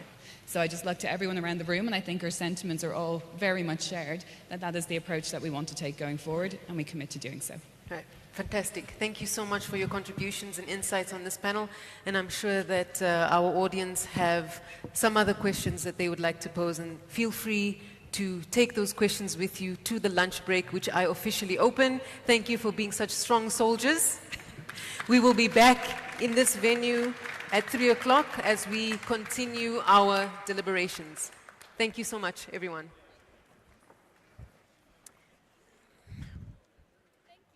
Thank you.